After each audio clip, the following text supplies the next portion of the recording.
Hello everyone, and welcome to another audio lecture on my USMLE World High Yield Notes that I have done, and this is by section.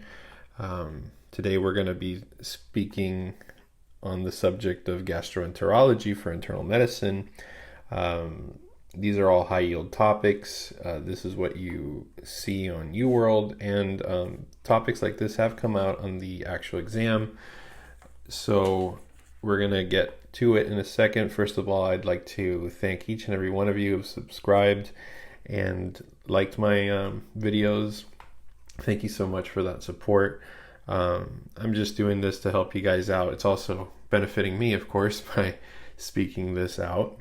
But mostly it's because I want to make sure that everybody has some kind of content to listen to, maybe when you're not able to be in front of a computer or a book, if you're in the car or in the gym, whatever. I know that I always wanted something like this, so maybe it'll help you guys out. And thanks again for listening. So let's get right to it. So gastroenterology. So first of all, we're going to talk about dysphagia and how you would evaluate dysphagia. So first of all, you're going to ask yourself if there's a history of difficulty swallowing or initiating swallowing, or with a cough, or if they have choking or nasal regurgitation. And if they have dysphagia with initiating swallowing, difficulty in that, then it's likely going to be an oropharyngeal dysphagia. And if it's oropharyngeal dysphagia, you want to go straight into video fluoroscopic imaging with a modified barium swallow.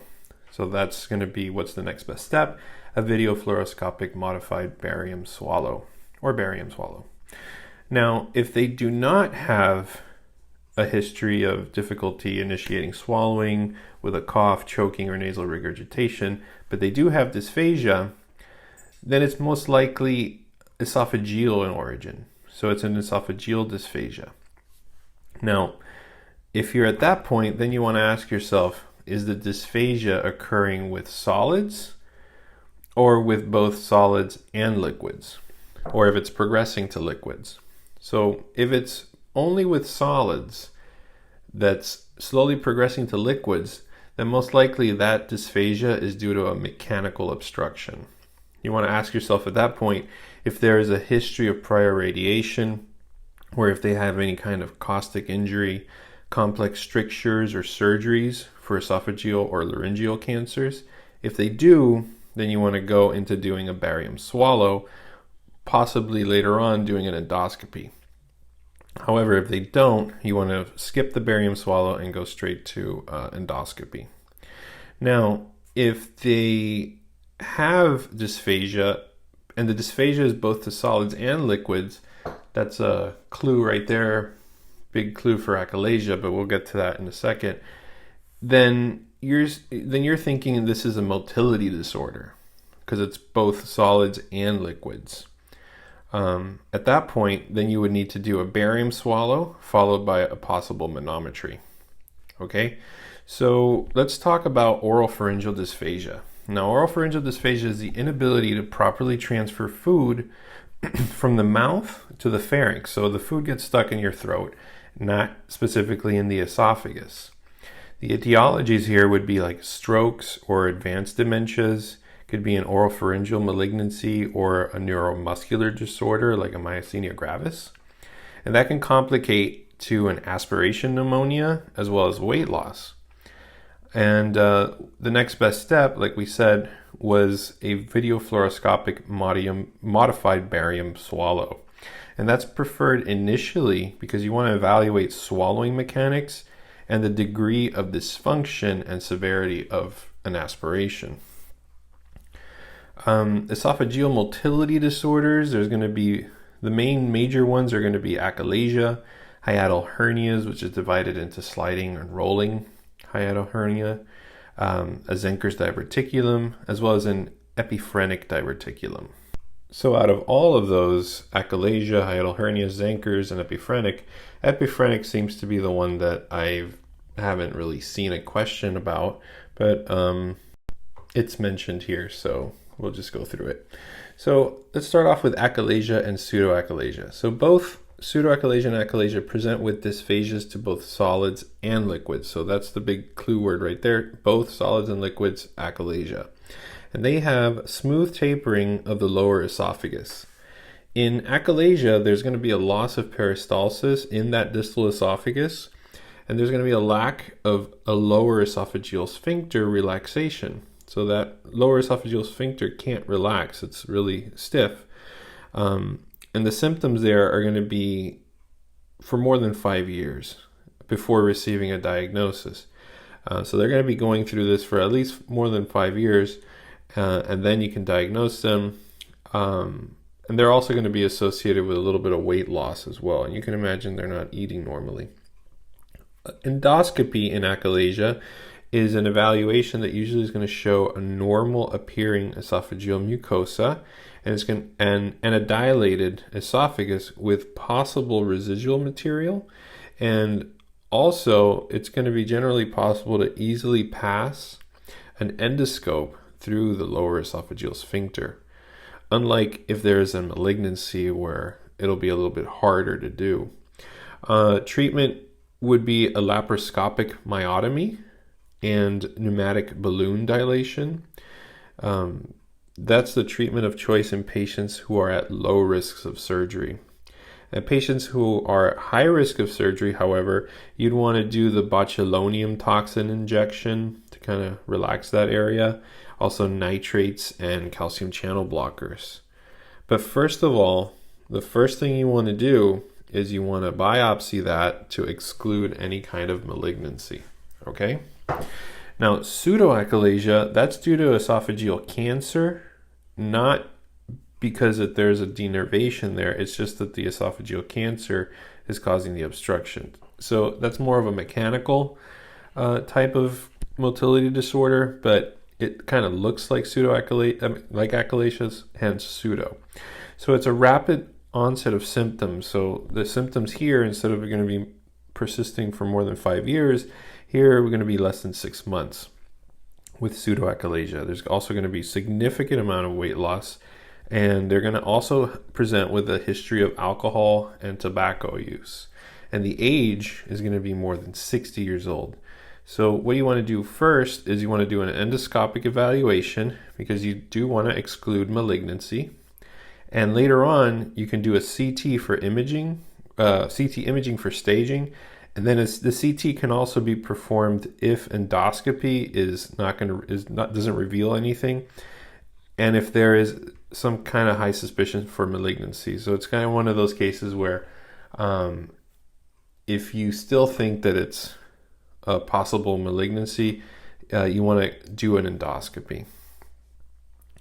Next up is going to be your diffuse esophageal spasms. For diffuse esophageal spasms, pathophysiology here are going to have uncoordinated simultaneous contractions of esophageal body. Symptoms are going to be your intermittent chest pain, dysphasias for both solids and liquids. So they'll present you with a patient with chest pain, differential obviously as an MI, but always have esophageal spasm in the back of your head, okay?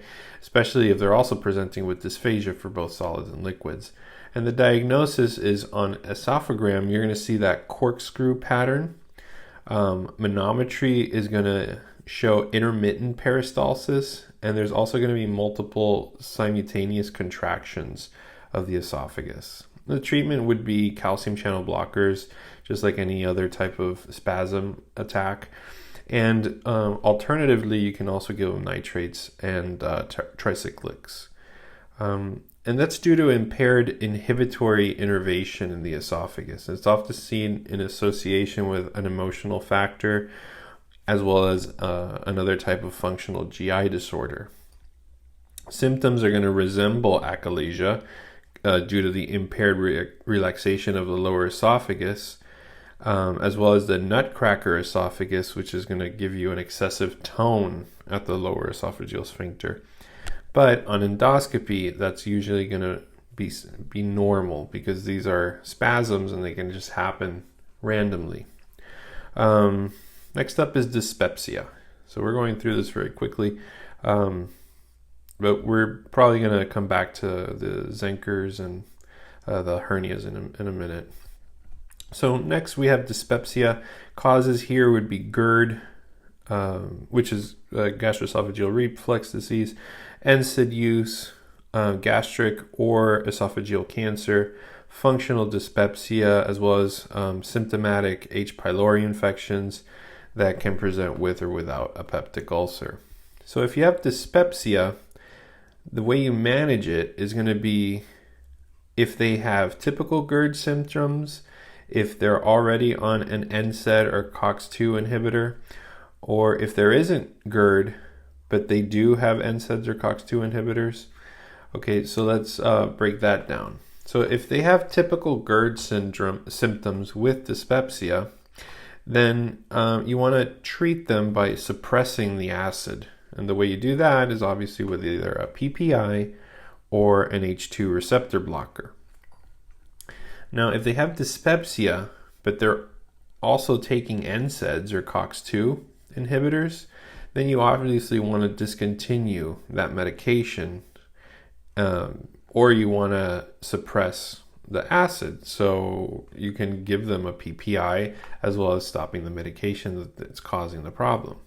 However, if they have dyspepsia, they don't have GERD, and they don't have NSAIDs or COX-2 inhibitor use, then you want to see if they have alarm symptoms. If they do, then you want to go straight into endoscopy. And what do you mean by alarm systems? Alarm symptoms would be like dysphagia, odynophagia, weight loss, anemia, GI bleeding, or recurrent vomiting, especially the weight loss. Those are very alarming, so you go straight into endoscopy. However, if they don't have alarm symptoms, then you want to see how old are they? Are they older than 55 or no?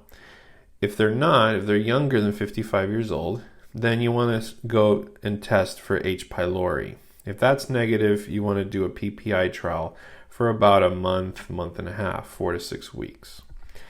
If the H. pylori test is positive, however, obviously you want to treat for H. pylori. Now, if they are older than 55 years old with no alarm symptoms, then you want to go and do an endoscopy regardless. So that's a nice little caveat to remember age-wise. If they're older than 55 and you're a little bit lost in the diagnosis, and it's some kind of esophageal or dyspepsia or some kind of upper GI symptom, and they're asking you what's the next best test, you're pretty much 90% of the time going to be okay by picking endoscopy. And they do like to ask that in an array of forms on both UWorld and on the actual exam. So look out for that. And the indications, so we talked about the H. pylori testing. Indications for the H. pylori testing is if a patient has high risk of H. pylori, such as those that live in regions that are with high prevalences of H. pylori, or if they have any kind of household exposures that can elicit a test and treat strategy. A breath test as well as a stool antigen test are going to be done, and but not serology. So just the breath test and stool antigen test.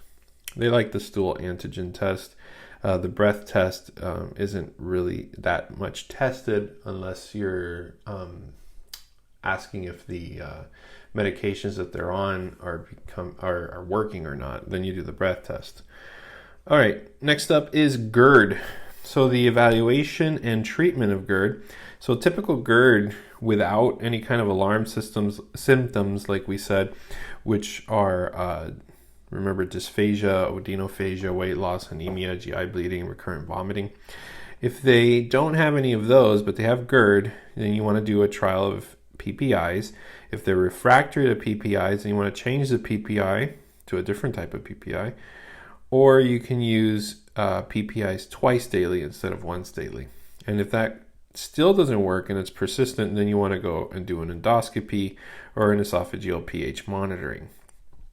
If they do have typical GERD symptoms and alarm symptoms, or if they're a male over than 50 with chronic symptoms, and chronic meaning that it's like over 5 years of symptoms, or if they have cancer risk factors like they smoke, then you want to do an endoscopy before you do the trial of PPIs.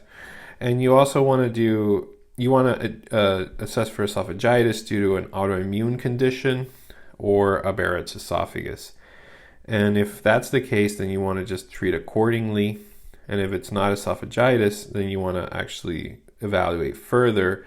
So a good method of evaluation there would be like a manometry, for instance. Complications of GERD can lead to a Barrett's esophagus, can lead to an erosive esophagitis, as well as esophageal peptic strictures. If they have benign strictures, the benign strictures, those can affect around 5 to 15% of patients with GERD, and other causes of esophageal strictures such as radiation exposure can cause GERD, systemic sclerosis, and caustic injections, like we said earlier. Progressive dysphagia to solids without anorexia and weight loss, and also that leads to improvement with heartburn. So those are some of the complications of GERD. Also symmetric circumferential narrowing on barium swallow, and in any case of strictures, the case of Barrett's esophagus, you want a biopsy to rule out any type of adenocarcinoma. This is done obviously with an endoscopy, which can be diagnostic as well as therapeutic. So the dilation is done if the malignancy isn't found.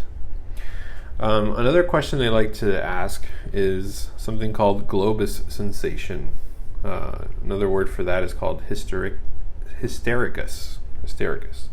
So a globus sensation is a functional disorder of the esophagus characterized by a sensation of a foreign body in the throat. So it's that old phrase, I feel like I have a frog in my throat, right? So that globus sensation, that's what it is.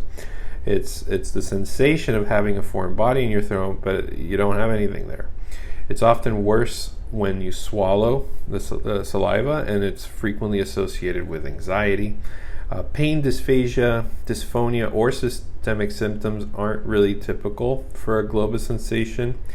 If that's found, then you want to it's suggested that it's another condition. So just a feeling of a foreign body in the back of your throat without the symptoms of dysphonia, dysphagia, or any kind of systemic symptoms, then that's a globus sensation, or hystericus is what it's called.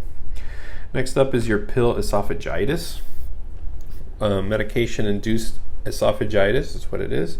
And there's certain things that can cause it, and they like to ask. The antibiotics that get stuck in your throat easiest are going to be tetracyclines, and that's due to the acidic effect that the tetracyclines can do.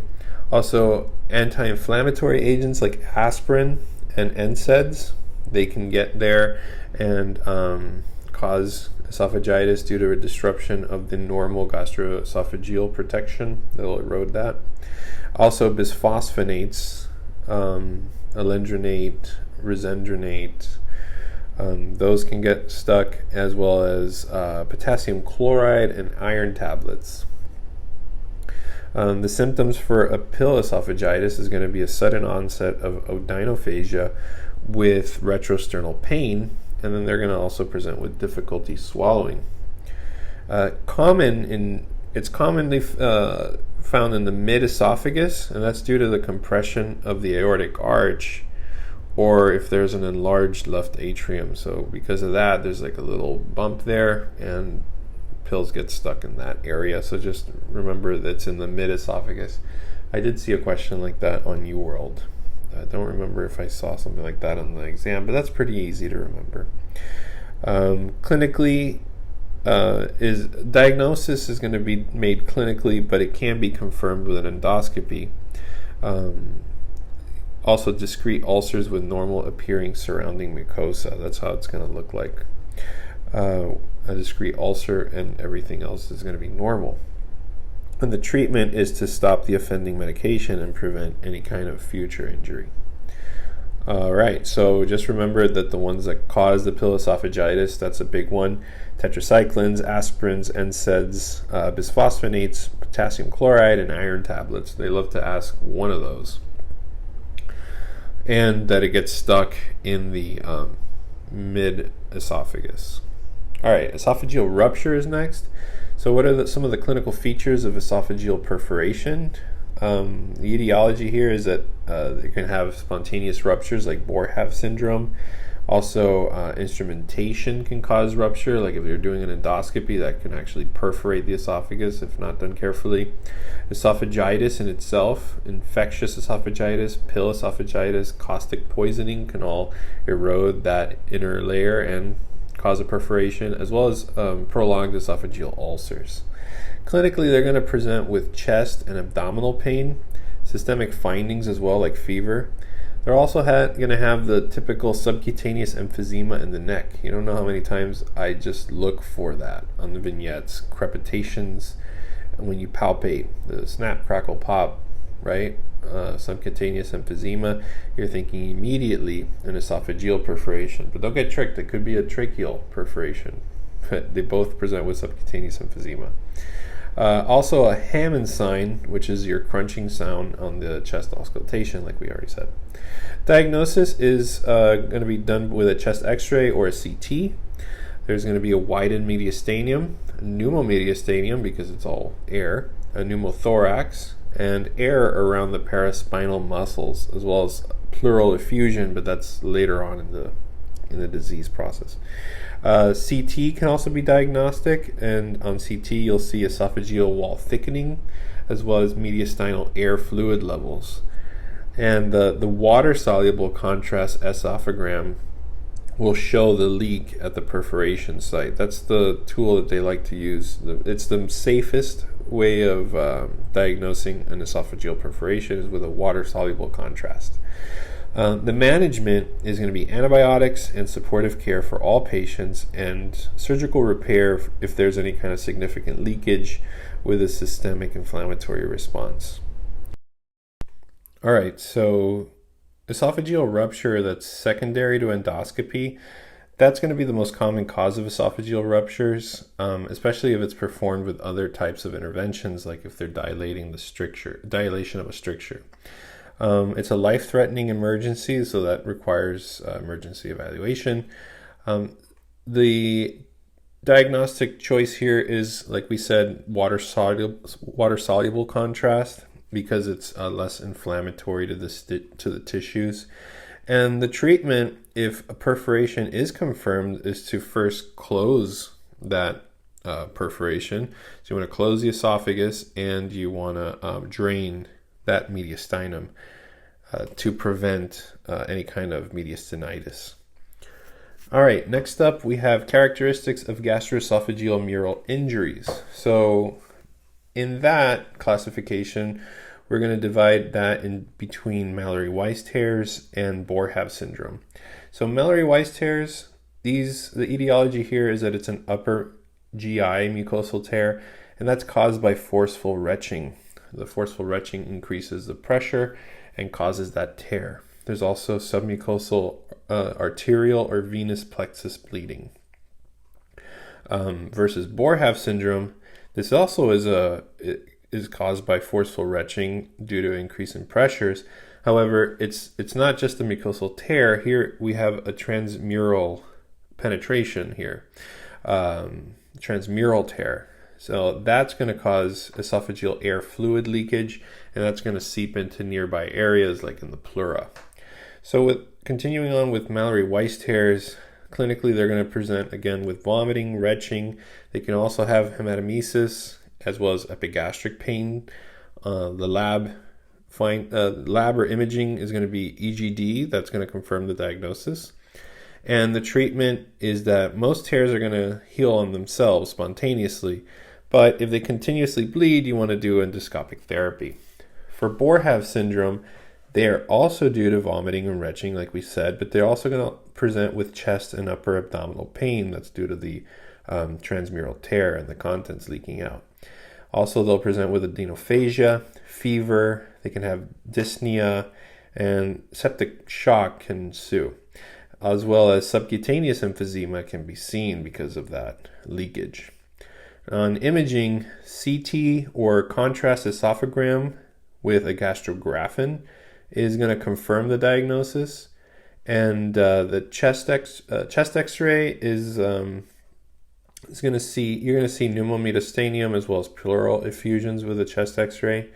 And if you check the pleural fluid analysis, it's going to show up as an exudative effusion, and that exudative effusion is going to show an acidic pH with very high amylase. And that high amylase is because there's salivary amylase, right? So the saliva, the salivary amylase got into the pleura, and you're going to see that in excess amounts, like more than 2,500.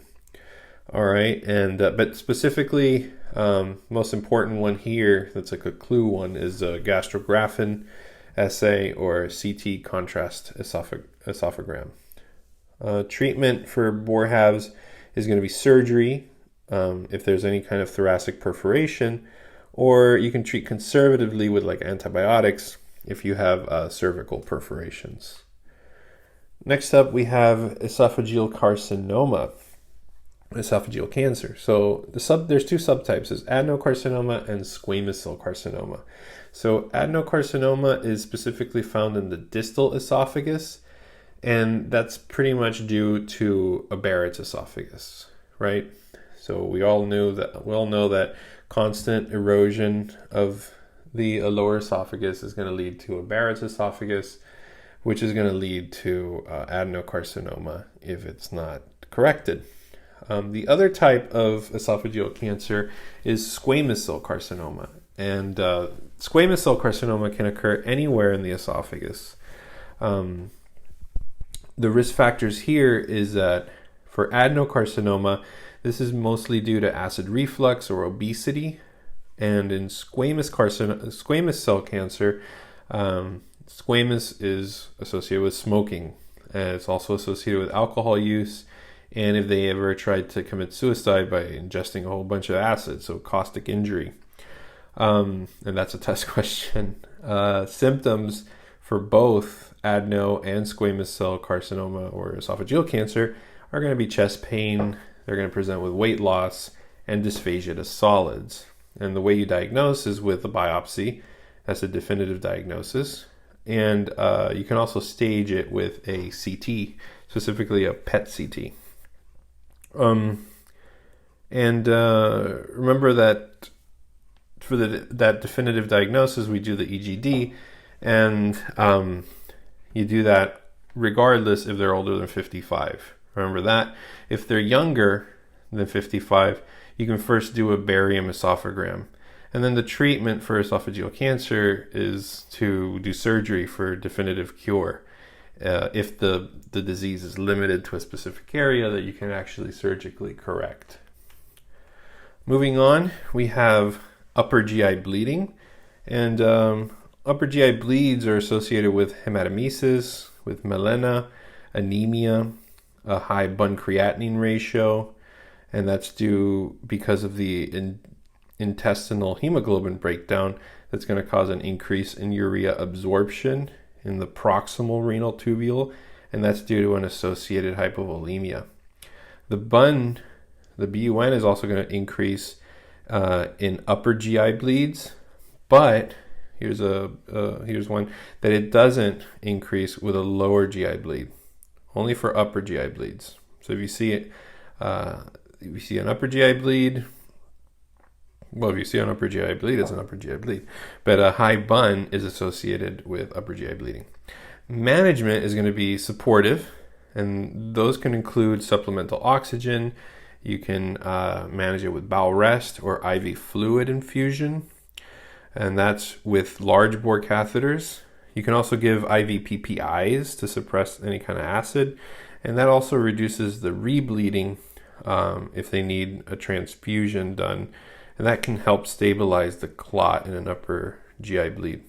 Also, H2 receptor blockers, that has no kind of benefit. So PPIs is what we're going to use in an upper GI bleed. And then if they need to be transfused, you want to use packed red blood cells, and that has an increased oxygen carrying capacity. At that point, we don't want to worry about iron overload. We just want them to get transfused quickly.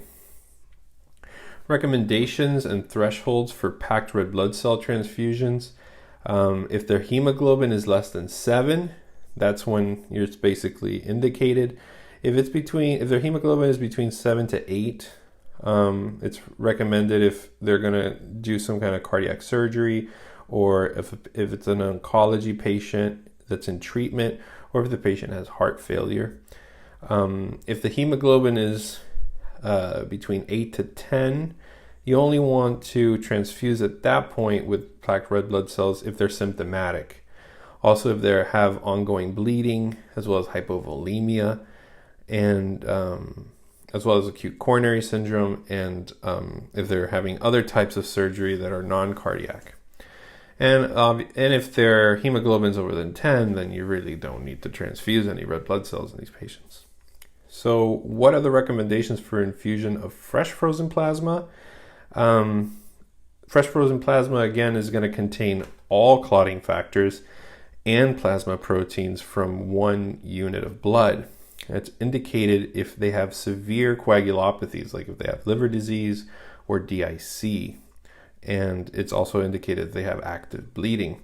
But it's generally not going to be indicated to correct any kind of minimal or abnormal INR that's like less than 1.6.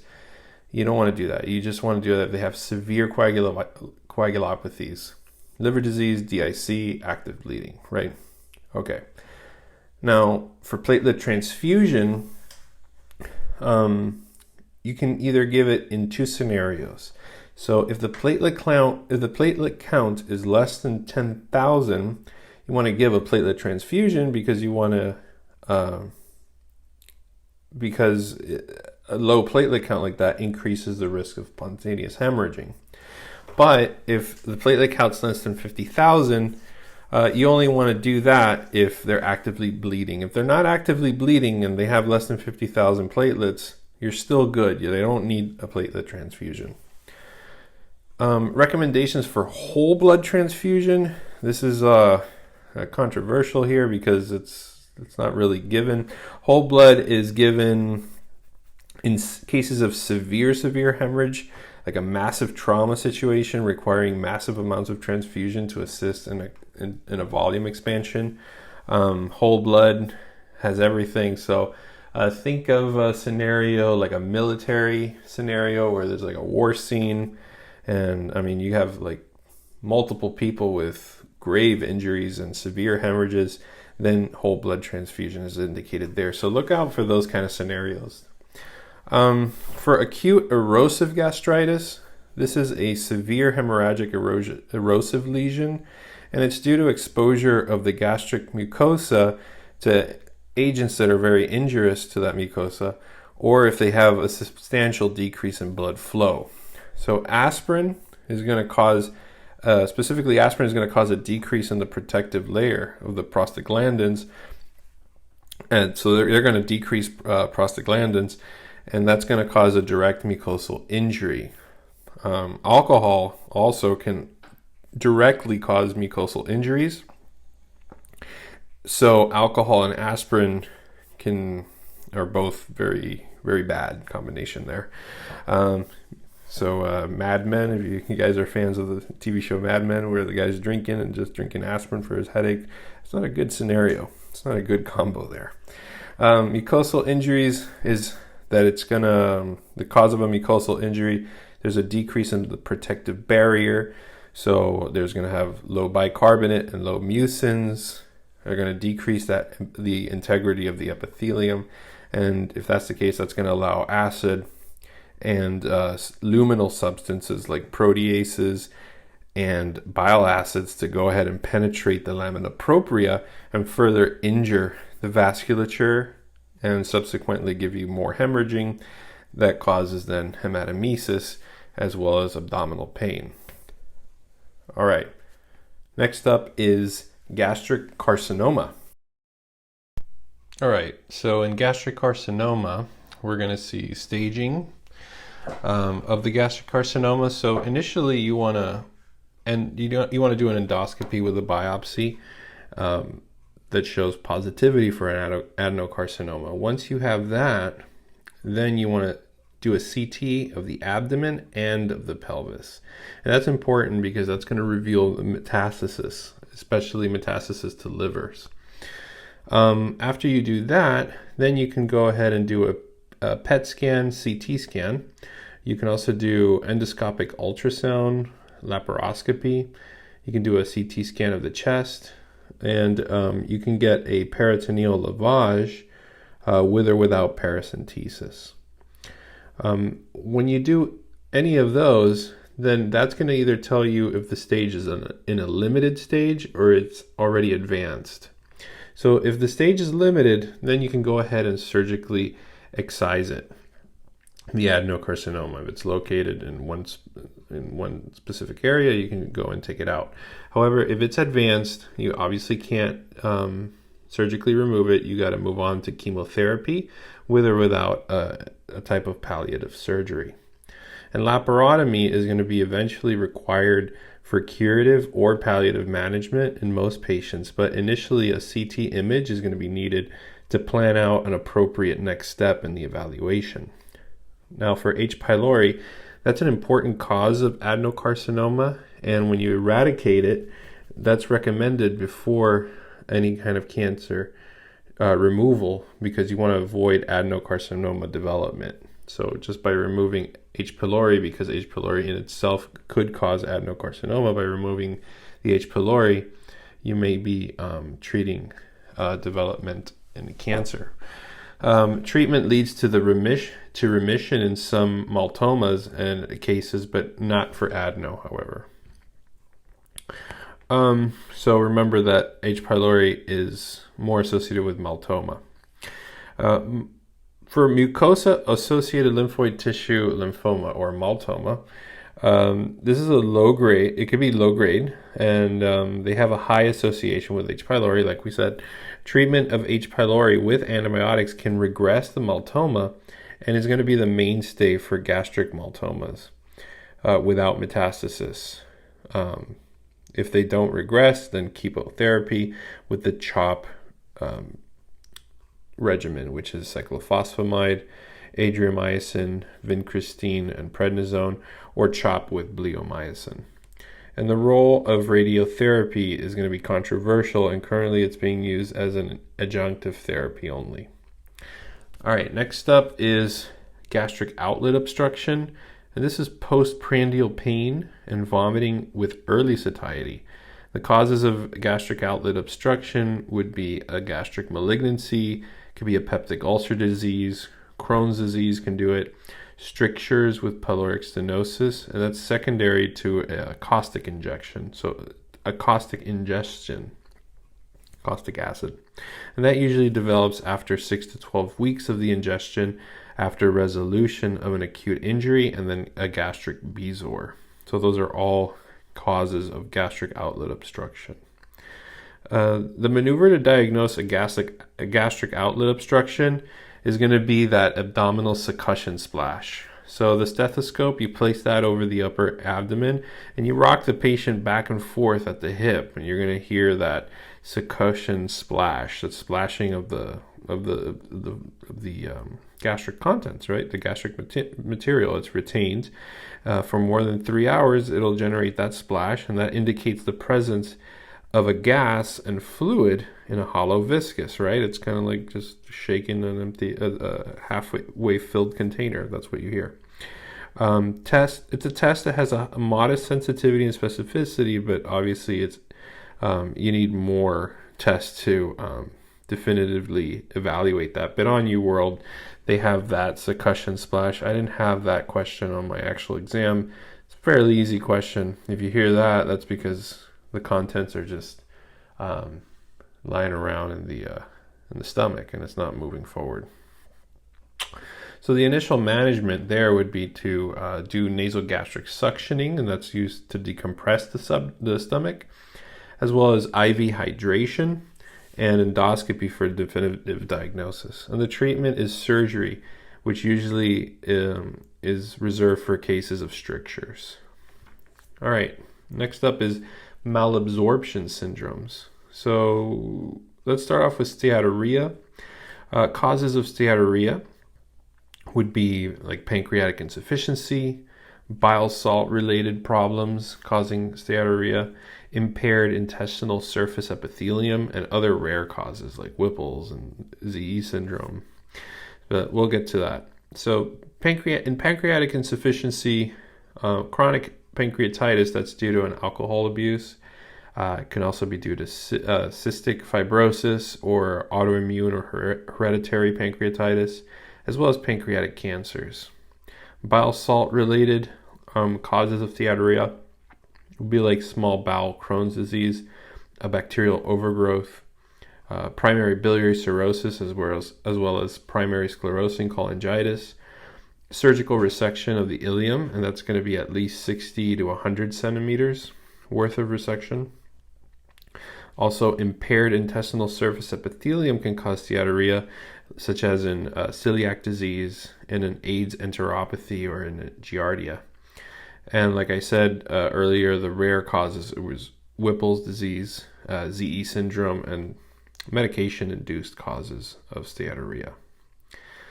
Another malabsorption syndrome is your celiac disease. So in celiac disease,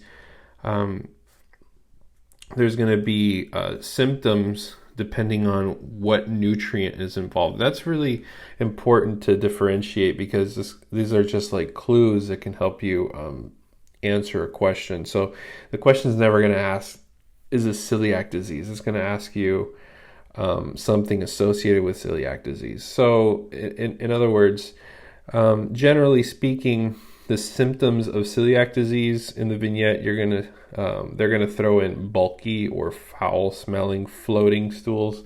They love that gross description of just stools floating on the surface that smell. If it's fat and protein, you're gonna have, that's due to loss of the muscle mass, loss of subcutaneous fat, and fatigue. That would be symptoms associated with fat and protein deficiency due to celiac. For iron deficiency, obviously you have pallor, like anemia and fatigue.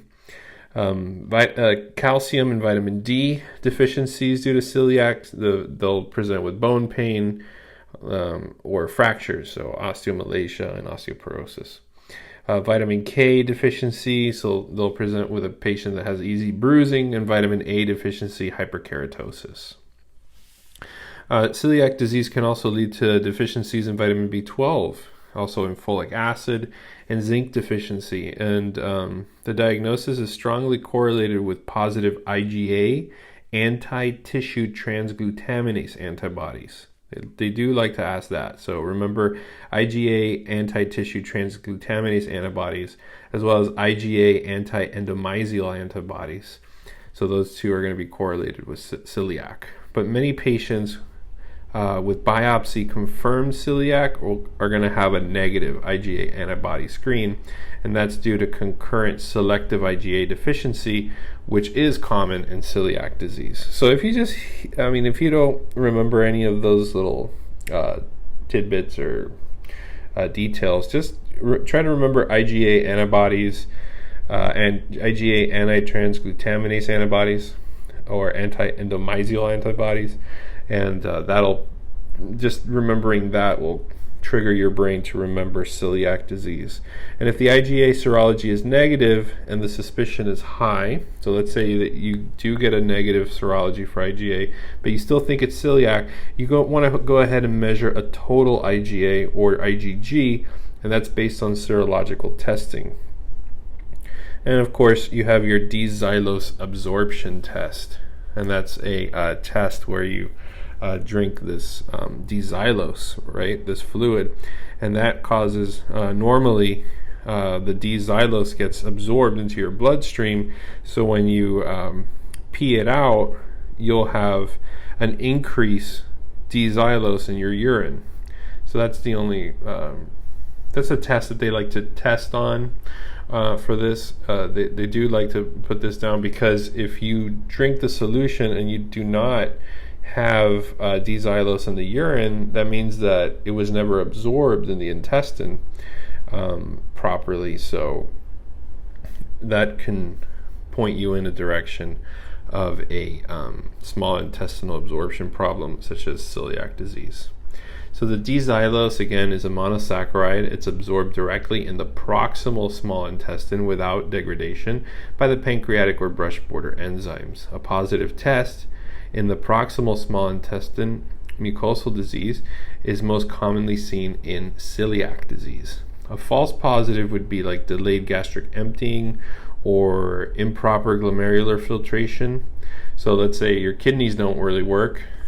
That'll give you a false positive, obviously, because then how are you going to excrete it in the urine? There might not be a problem with you absorbing the D-xylose in your intestines, but you can't excrete it because your kidneys don't work, right? So in that case, you'll have false positivity.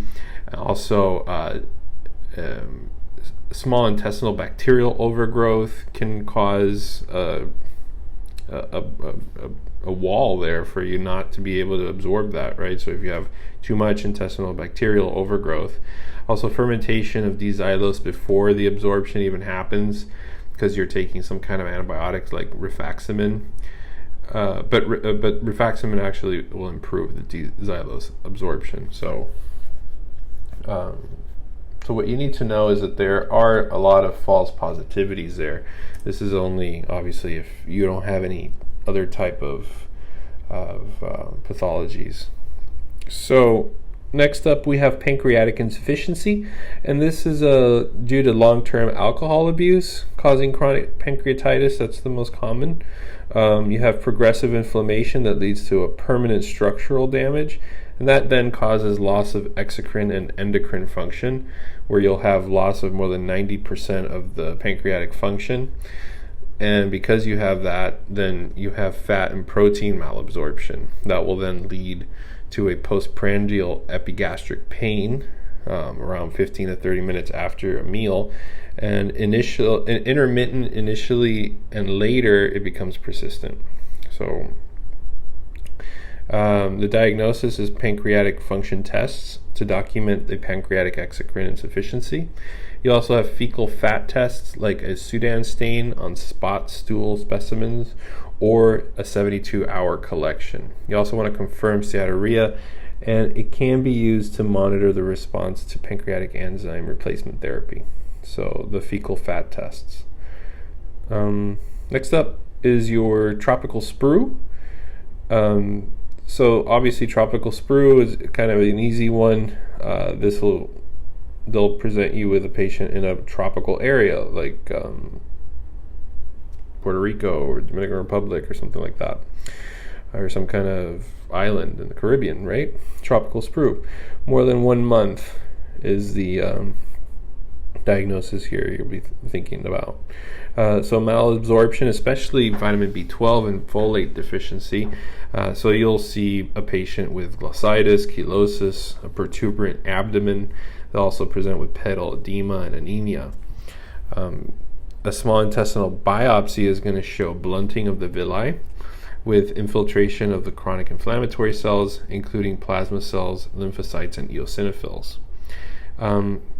Also, careful stool and serological testing can still be required to exclude an infection with Entamoeba histolytica, with Giardia lamblia, Strongyloides, Cryptosporidium parvum, and Isospora belli.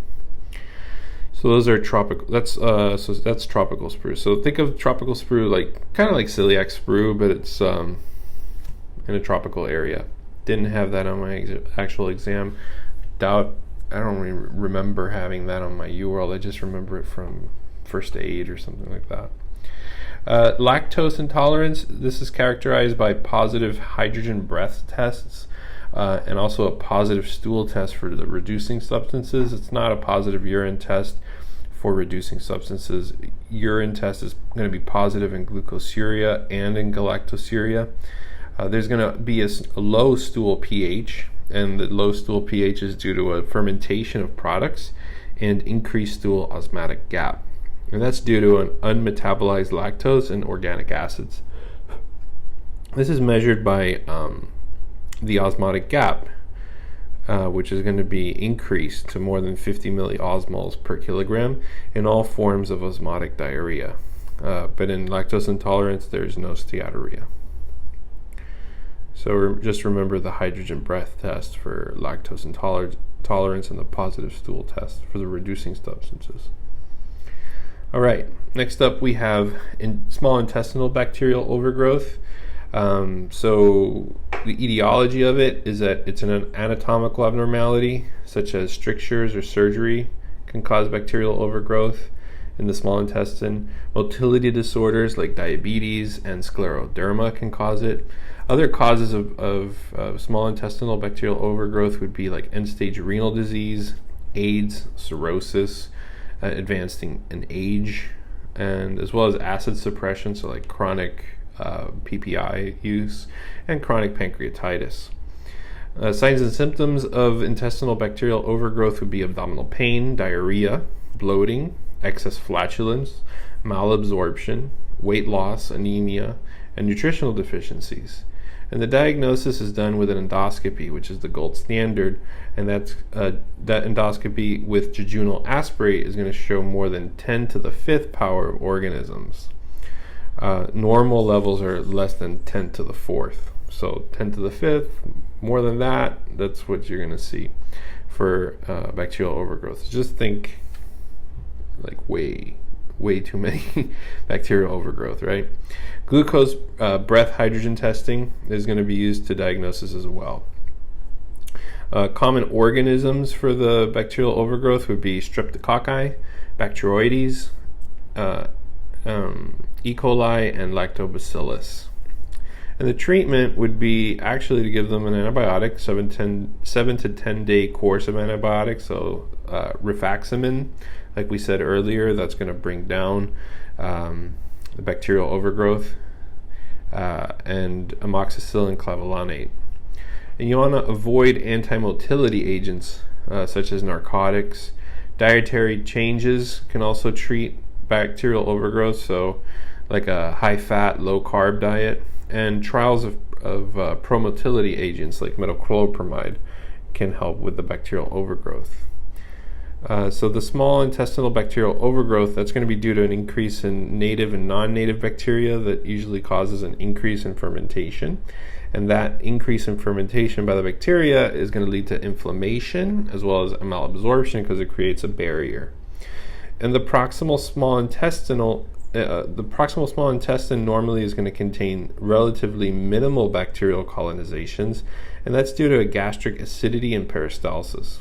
Other protective mechanisms against small intestinal bacterial overgrowth is going to include bacterial degradation by proteolytic digestive enzymes, and that's going to trap the bacteria into the intestinal mucus, and it's going to cause the ileocecal valve to prevent retrograde bacterial movement from the colon. A hydrogen breath test is going to, by using lactulose, is going to show an early peak in hydrogen levels, and that's due to rapid lactulose metabolism in the small bowel, and that's going to be normally broken down in the colon. So that was intestinal bacterial overgrowth. Next up is zinc deficiency. So we're going to now get into the a couple of mineral deficiencies here, zinc and selenium. But so zinc deficiency, zinc, remember, it's an essential mineral. The source is going to be animal protein, whole grains, beans, and nuts. It's digested in the jejunum. So remember, the jejunum is furthest. No, it's not the furthest. It's further than the duodenum. So you have the duodenum, and the jejunum, right? So most of the vitamins and things get absorbed in the duodenum. The way I remember zinc is that zinc happens further down the line because it's the letter Z, the last letter of the alphabet. So it's the jejunum. So it's digested in the jejunum. Risk factors for deficiency would be TPN formulations that lack zinc, inflammatory bowel disease patients that are at risk because of an impaired absorption. And the symptoms of zinc deficiency would be alopecia. They love to ask that. Alopecia, abnormal taste, bolus pustules, with lesions surrounding body orifices and in the extremities as well, and impaired wound healing. They like to ask that too. And in children, it can lead to growth retardation with zinc deficiency. So remember, growth retardation, poor wound healing, bolus and pustule lesions. The big ones are abnormal taste and alopecia. For selenium deficiency, it's like a zinc deficiency, and it may result from chronic TPN, so total parenteral nutrition. And it may also result from a malabsorption or malnutrition, such as food sources that include nuts, meats, and fish. So that's where you get your selenium. If you're not eating those things, you can get a selenium deficiency: nuts, meats, and fish. The most important feature of deficiency for selenium, remember, selenium is cardiomyopathy. All right, and then we have collagenous colitis, and that is an uncommon disorder. It produces chronic watery diarrhea. The colon is frequently going to be involved, but colonoscopy is going to show a normal mucosa, and the biopsy is going to show mucosal subepithelial collagen deposition. All right, next up is irritable bowel syndrome. So in irritable bowel syndrome, this is diagnosed with the Rome criteria, and the Rome diagnostic criteria would be recurrent abdominal pain with discomfort of more than 3 days out of the month for the past 3 months, or they can have more than 2 of the following. So they can either have symptom improvement with bowel movement, so they get better once they have a bowel movement, changes in frequency of the stool, so hard to soft stool, and the form of the stool. Form of the stool is hard or soft stool. Frequency of the stool is how many times they have the bowel movement. So if you see any of those, more than two of those 3. So I don't know why they always say that. More than 2. If it's 3 and it's more than 2, isn't it 3? It's kind of weird, but anyway, it gets better when you go to the bathroom, or you've been going to the bathroom too often, and you've been seeing a change from hard to soft stool, or vice versa. Irritable bowel syndrome, and that's a Rome diagnostic criteria for irritable bowel syndrome. Warning signs and symptoms would be like rectal bleeding. That's a big one. Nocturnal awakening that prevents you to sleep. So if you have to wake up in the middle of the night to go poop, that's a big problem and that should point you in the direction of irritable bowel syndrome. Or worsening abdominal pain, weight loss because you're going to the bathroom too much, dehydration and such, and abnormal laboratory findings like anemia and electrolyte disorders. And this irritable bowel syndrome is more common in young women, although anybody can get it. In the vignettes, they're going to show a young woman most likely, and it's the most common GI diagnosis in North America. It's probably because of all those great foods we have here, right? It can also prevent with non-specific symptoms of GERD, dysphagia, early satiety, and chest pain. An earlier diagnosis of exclusion is now based on the Rome 3 criteria with no alarm symptoms or family history of irritable bowel disease or colorectal cancer. If you have none of those, no further workup is needed. Okay, so next up is going to be your inflammatory bowel disease. So for inflammatory bowel disease, this has a bimodal distribution. Most present in their 20s or 30s, and they have a second peak around their 60s. You'll have a neutrophilic cryptitis, and that's seen in both conditions. Both conditions being Crohn's disease or ulcerative colitis. So let's just break them down really quick. Crohn's disease, this is going to have non-caseating granulomas, and that's pathognomonic in 60% of cases. So if you see that word, caseating granulomas, think of Crohn's disease. The granulomas can also be found in the GI, in tuberculosis, sarcoidosis, and GITB, and sarcoidosis, and in Yersinia infections. So if you see granulomas, think Crohn's disease, because ulcerative colitis doesn't have that, just Crohn's disease. Crohn's disease also has a transmural involvement. That means that all layers of the mucosa is involved. So transmural involvement, and they'll have skip lesion. The lesions will skip lesions, which will give you that cobblestone appearance on the colon. You'll also have that creepy, fatty appearance of the mesentery, as well as fistulas. So if you see fistulas as well, let's think of Crohn's. Fissures and perianal disease, and on you're also going to see a string sign due to bowel wall thickening.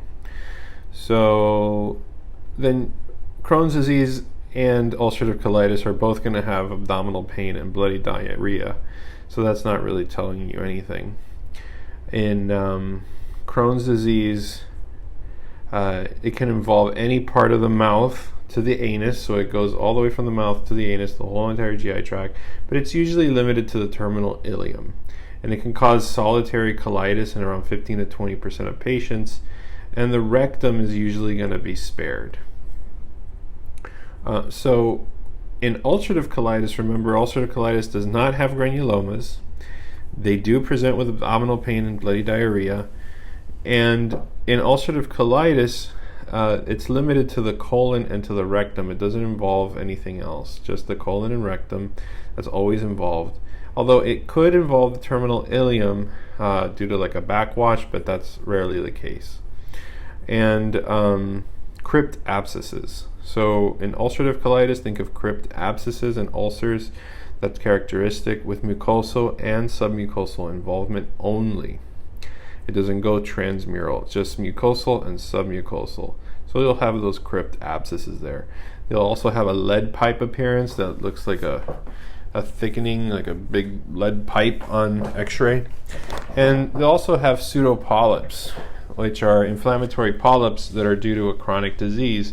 And that can be present in Crohn's disease as well. But if you're going to see anything specific to ulcerative colitis, is going to be crypt abscesses.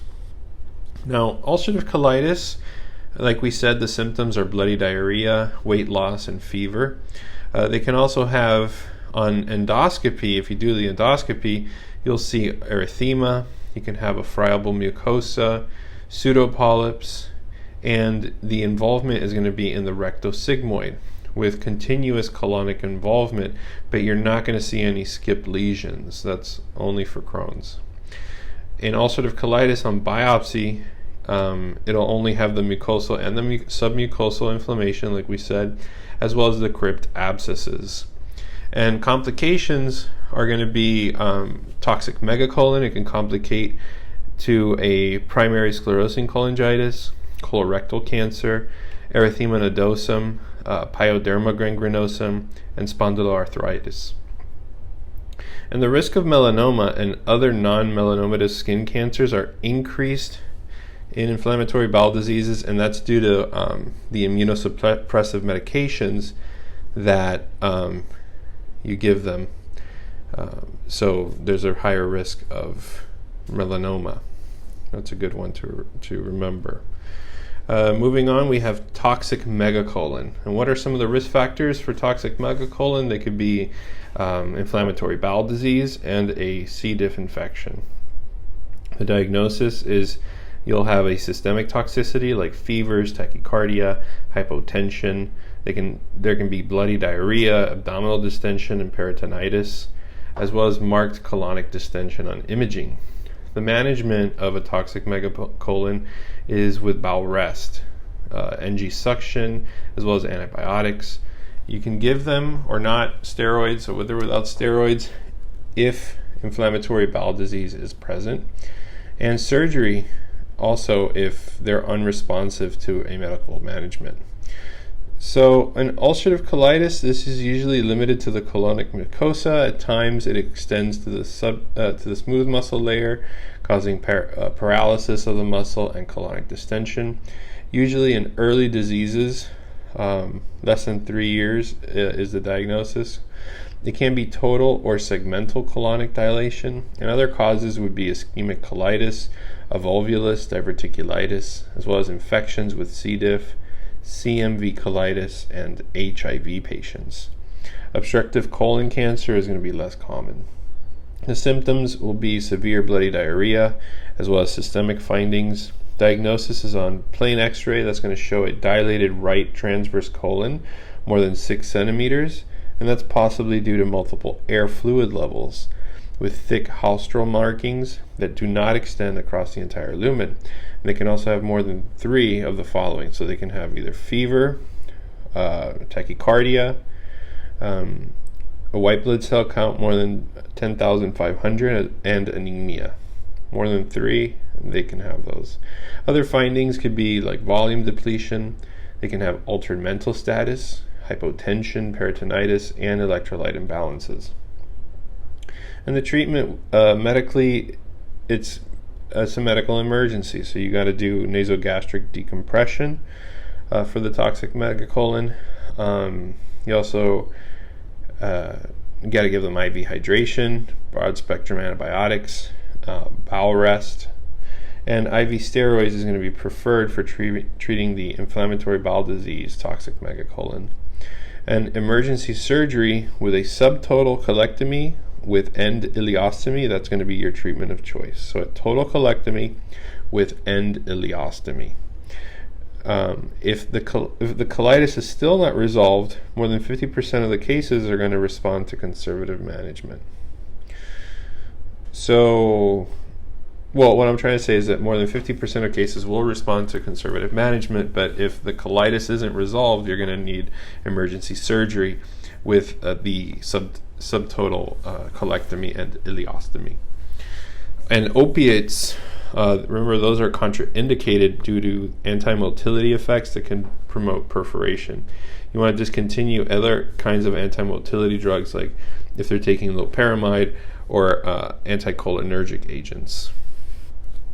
Now we're going to move on to what you'll see if you have minimal bright red blood per rectum, and the evaluation of the minimal bright red blood per rectum. So how are you going to evaluate that? So let's say you see a little bit of blood on the rectum, then you want to check how old they are. Are they less than 40 years old without red flags? Are they between the ages of 40 and 50 without red flags? Or if they're over 50 with red flags. If they're over 50 with red flags and they have blood in the rectum, that's easy. Next step is a colonoscopy.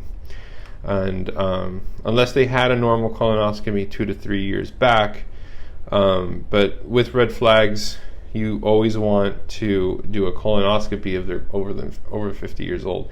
That's a high yield topic. They love to ask that on UWorld, and I had that question on my exam. It's an easy one. Now, this one's a little bit harder. If they're in between the ages of 40 to 49 without red flags, then you want to go ahead and do a sigmoidoscopy, or you can do a colonoscopy, either or. And what do I mean by red flags, by the way? Red flags would be changes in bowel habits, abdominal pain, weight loss, iron deficiency, anemia, family history of colon cancer, stuff like that. So if they present you like a 58-year-old man, comes in with weakness, shortness of breath, he's complained of abdominal pain, he has a little bit of blood in his stool last time he went to the bathroom, you check his CBC and you see he has anemia, what do you want to do next? Ding ding, colonoscopy. I mean, that would be amazing if they say it like that, and they probably might. Don't kid yourself on that one. So between 40 to 49 without red flags, you can either do sigmoidoscopy or colonoscopy. Over than 50 with red flags, you got to do a colonoscopy. But what if they're younger than 40 and they don't have any kind of red flags, but they still present to you with bright red blood per rectum? Then you want to do an anoscopy. And with an anoscopy, you're going to see the anus and you're going to see if there's anything going on there. So if there's hemorrhoids, you don't have to do anything else. That's the problem. They have hemorrhoids. However, if you do the anoscopy and you don't see anything on anoscopy, then you can go ahead and perform either a sigmoidoscopy or a colonoscopy. And that's usually due to hemorrhoids or rectal fissures, these bright red blood per rectum. But it can be due to serious cases like proctitis, rectal ulcers, colorectal polyps, and cancer. And the evaluation really depends on the patient's presentations and their risk factors. Endoscopy, that's also useful in older patients to visualize any kind of palpable abnormality found on physical exam. So, but on the exam, they're going to really emphasize endoscopy with somebody who's younger than 40. Next up, we have factitious diarrhea. So, factitious diarrhea, this is another high-yield topic. This is due to laxative abuse. So they'll present you a patient that has frequent watery and nocturnal diarrhea. In characteristic biopsy findings, you're going to see dark brown discoloration of the colon with lymph nodes shining through with pale patches. And those pale patches are called melanosis coli, especially in those that are using and abusing anthraquinones containing laxatives like bisacodyl. And that generally develops in about 4 months of laxative ingestion, and it disappears in the same time of discontinuation. Alternative ways of diagnosis would be histological evidences of pigment in macrophages in the lamina propria. So if they present you with a patient that has complaining about diarrhea, even diarrhea at night, and you see evidence of pigment changes in the lamina propria or in the mucosa, kind of like that, then that's pointing to you in a factitious diarrhea, most likely due to laxative abuse. There is a question on UWorld like that. Now, for diverticula of the GI tract is the next topic. So we're going to talk about diverticulosis, diverticulitis, Zenker's, colorectal, colovesicular fistulas, and stuff like that. So let's start off with diverticulosis. And diverticulosis is an association with chronic constipation. The constipation is due to low fiber intake and a high fat diet. And this constipation is going to cause an increase in intramural pressure, and that pressure is going to push up against the wall, causing a diverticula. Conversely, altering the motility in the diverticular disease that leads to constipation. It's most commonly found in the sigmoid colon, but a bleeding diverticula are usually seen on the right. But it's most common going to be on the sigmoid colon on the left, right? So bleeding is usually painless, and it usually resolves spontaneously, and the minority of patients are going to require endoscopic or surgical intervention. So the treatment here is to increase fibers, give them fruits and vegetables. However, there's unclear risk of diverticular formation, but it decreases the risk of an acute diverticular complication.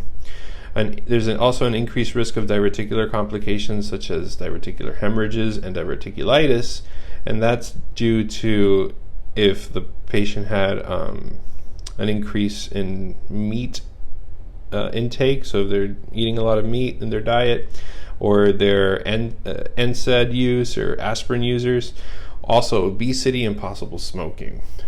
That's all those can lead to complications for diverticular complications. And then alcohol as well increases diverticular formation, but it doesn't increase the risk of diverticular complications. It just increases the diverticular formation. Next up is acute diverticulitis. So the itis is going to give you abdominal pain. It's inflammation. It's usually found in the lower left quadrant. And these produce fever, nausea, and vomiting, as well as peritoneal irritation, that is ileus, as well as leukocytosis as well. And the diagnosis is done with an abdominal CT and oral and IV contrast. The management would be bowel rest and antibiotics. The antibiotics are going to be like ciprofloxacin or metronidazole. And the complications would be abscess formations, obstructions, fistulas, as well as perforation. And in acute diverticulitis, it's an inflammation due to the microperforation of that diverticulum.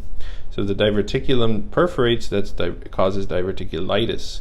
And it's characterized as uncomplicated and complicated. So the uncomplicated causes are going to be, the majority of the time, 75%. Complicated are going to be less at 25%. The uncomplicated acute diverticulitis is seen in stable patients, and those can be managed in outpatient settings with just bowel rest, oral antibiotics, and just observe them. Elderly patients, immunosuppressed, high fevers, or significant leukocytosis, or if they have significant comorbidities, then in that case, then you'd want to hospitalize them and then give them IV antibiotics. For complicated patients, complicated means that they're now associated with abscesses, with complete perforation, with obstruction, or with a fistula formation, right? And an abscess is a fluid collection. If it's less than 3 centimeters, then you want to give IV antibiotics as well as with observation. And then you can also program them for surgery if their symptoms start worsening. If their fluid collection of the abscess is more than 3 centimeters, then you want to do CT-guided percutaneous drainage. And this is really important. So if they have an abscess and it's very large abscess, more than 3 centimeters, then do the CT-guided draining. But if it's less than that, then that can just be treated conservatively with IV antibiotics and observation. But since it's complicated, you want to keep them in the hospital, observe them, and give them IV antibiotics. So if it's more than 3 centimeters, CT-guided percutaneous drainage, and if the symptoms are not controlled by the 5th day, you want to do surgical drainage and debridement. And a sigmoid resection, that's going to be reserved for patients that have fistulas and perforation with peritonitis, obstruction, or recurrent attacks of diverticulitis. Now, 10 to 15% of patients are going to have urinary frequency, urgency, dysuria, and that's due to a bladder irritation from a sigmoid colon inflammation. A CT scan is going to show inflammation in pericolic fat. There's going to be presence of a diverticula, bowel wall thickening, soft tissue masses like phlegmons, and pericolic fluid collections. Those are going to suggest abscesses. So in this case, you're going to want to do an upright upright abdominal X-ray, but that's going to show nonspecific findings. And then barium enema, sigmoidoscopy, and colonoscopy. These are contraindicated in an acute diverticulitis. Colonoscopy can be performed after the acute diverticulitis gets resolved. You don't want to do it while it's happening. So the colonoscopy, reserve that for later once it gets resolved, but you do that to rule out colorectal cancer. So moving on, now we are going to talk about Zenker's diverticulum. Clinical features, it's usually seen in patients that are older than 60 years old. It's more common in males. They'll present to you with dysphagia, a breath that really smells, halitosis, regurgitation and aspiration. They're gonna complain about seeing food on their pillow in the morning. That's nasty. And a variable neck mass, right? Then that's the pouch where it's getting all the food's getting stored, right? The diagnosis is made with a barium esophagram and esophageal manometry. The barium esophagram, that's going to show the actual curvature and the pouch of the Zenker's diverticulum. And the management is going to be open endoscopic surgery as well as cricopharyngeal myotomy. Other clinical features associated with the Zenker's is oropharyngeal dysphagia, that's associated with the neck mass, and gurgling in the throat. It's just a mass effect. Potential complications could be tracheal compression due to the mass effect again, and ulceration with bleeding if it's just constantly rubbing up against the trachea, right? And it could develop immediately above the upper esophageal sphincter with a posterior herniation between the fibers of the cricopharyngeal muscle. And it occurs due to upper esophageal sphincter dysfunction as well as esophageal dysmotility. So Zenker's is another question that it will be on both your real exam and and UWorld, just because it's just a obvious topic that's going to be tested. Remember, when it comes to the exam, these topics are going to be very common causes or general principle learning objectives that may not have anything to do with some kind of rare disease. It just has an educational objective behind it. So everything has a purpose. And in this purpose is for the Zenkers is that it just happens very frequently in older males. All right, next up, colovesicular fistula. And this clinical features of colovesicular fistulas would be like diverticular diseases. The sigmoid is going to be the most common location. Crohn's disease, malignancy like colon cancer, that's going to be the most common. Bladder and pelvic organ malignancy.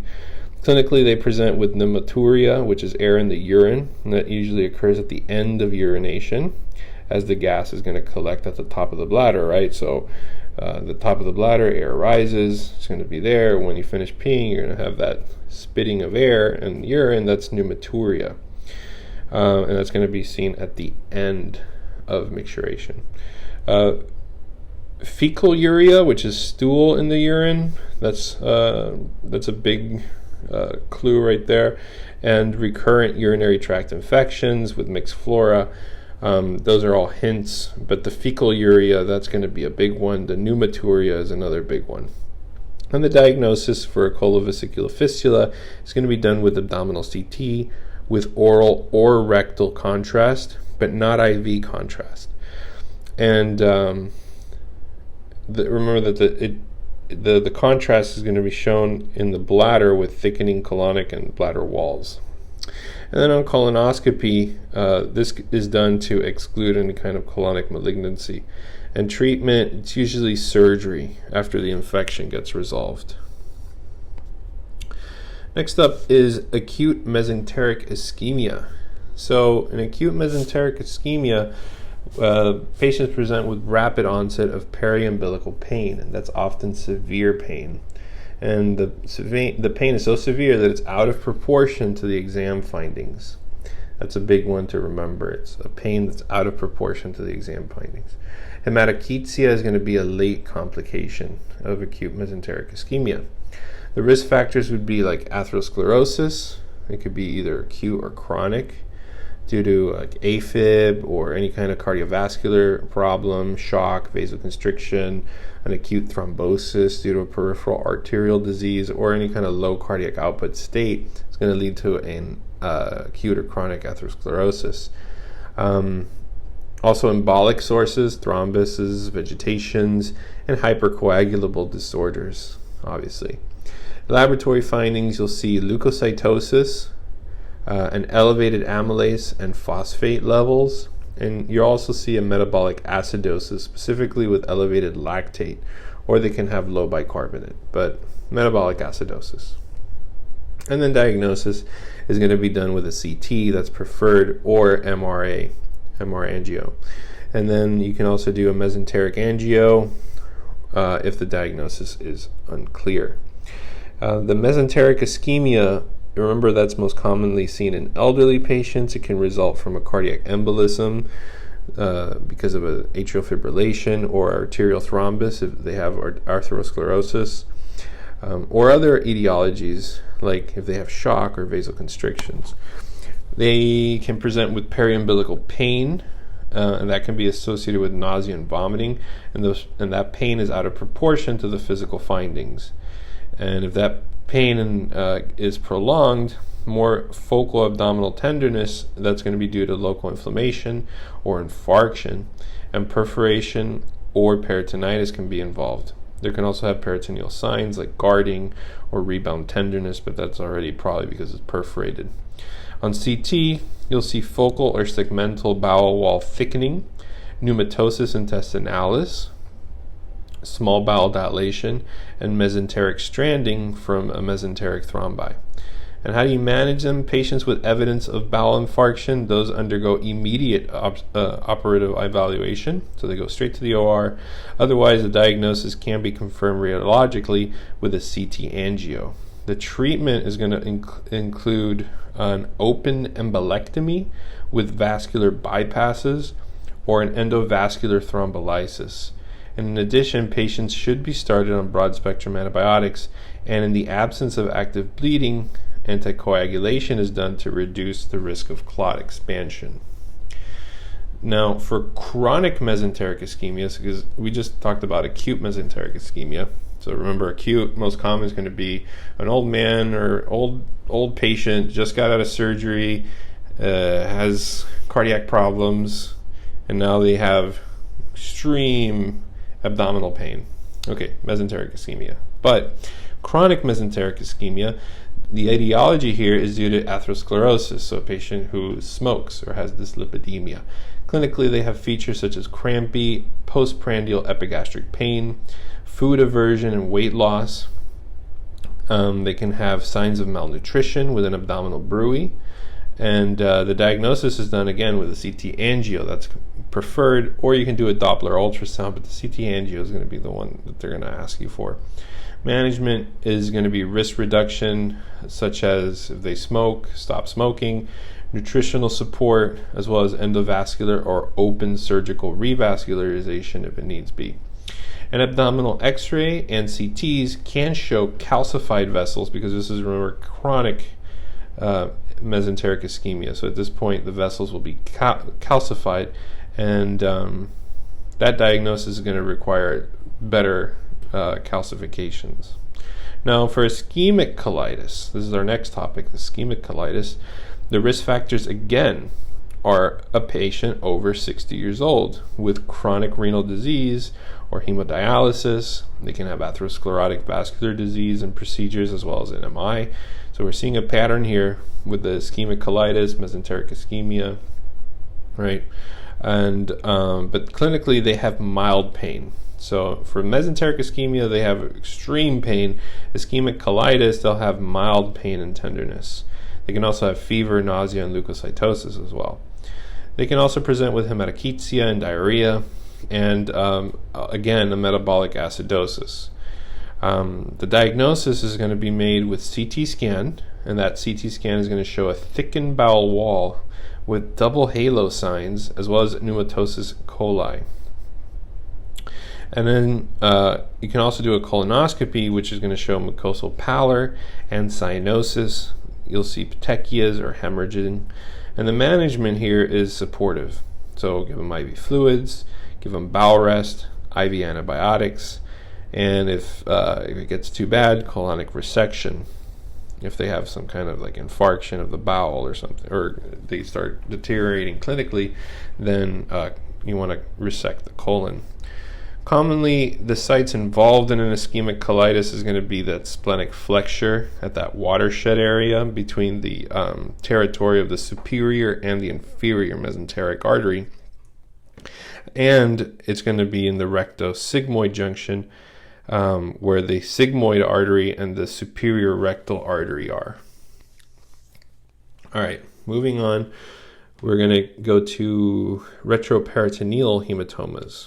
So retroperitoneal hematomas are going to present with back pain, hemodynamic instability, anemia, weakness, and dizziness, and the patient is going to be on anticoagulation. And if that's so, that raises the suspicion for a retroperitoneal hematoma. So remember, back pain, hemodynamic instability, patients on anticoagulation, what do you think's going on? Retroperitoneal hematoma. If that's the case, then you want to perform an abdominal CT, and you're going to see areas that are isodense in the retroperitoneum. There's a risk of bleeding while on warfarin therapy, and that's greatest in patients that have risk factors like diabetes, or if they're older than 60, hypertension, and alcoholism. So that's that retroperitoneal hematoma. They do love to ask that one. For angiodysplasia, this is our next topic. This is due to dilated veins and AV malformations. And this, again, occurs when they're older than 60. And it's common in the right colon, but it can really occur anywhere. It's most frequently diagnosed in patients with advanced renal disease, as well as von Willebrand's disease. And that's due to the increase in bleeding tendencies. Also in aortic stenosis, that also requires an increased risk.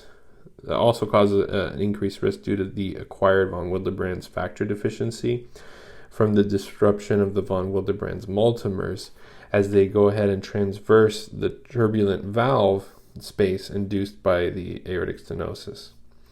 And that has been reported to remit after the valve has been replaced. So the diagnosis is done with endoscopy, but it may not be diagnosed properly due to poor bowel prep or location behind a haustral fold.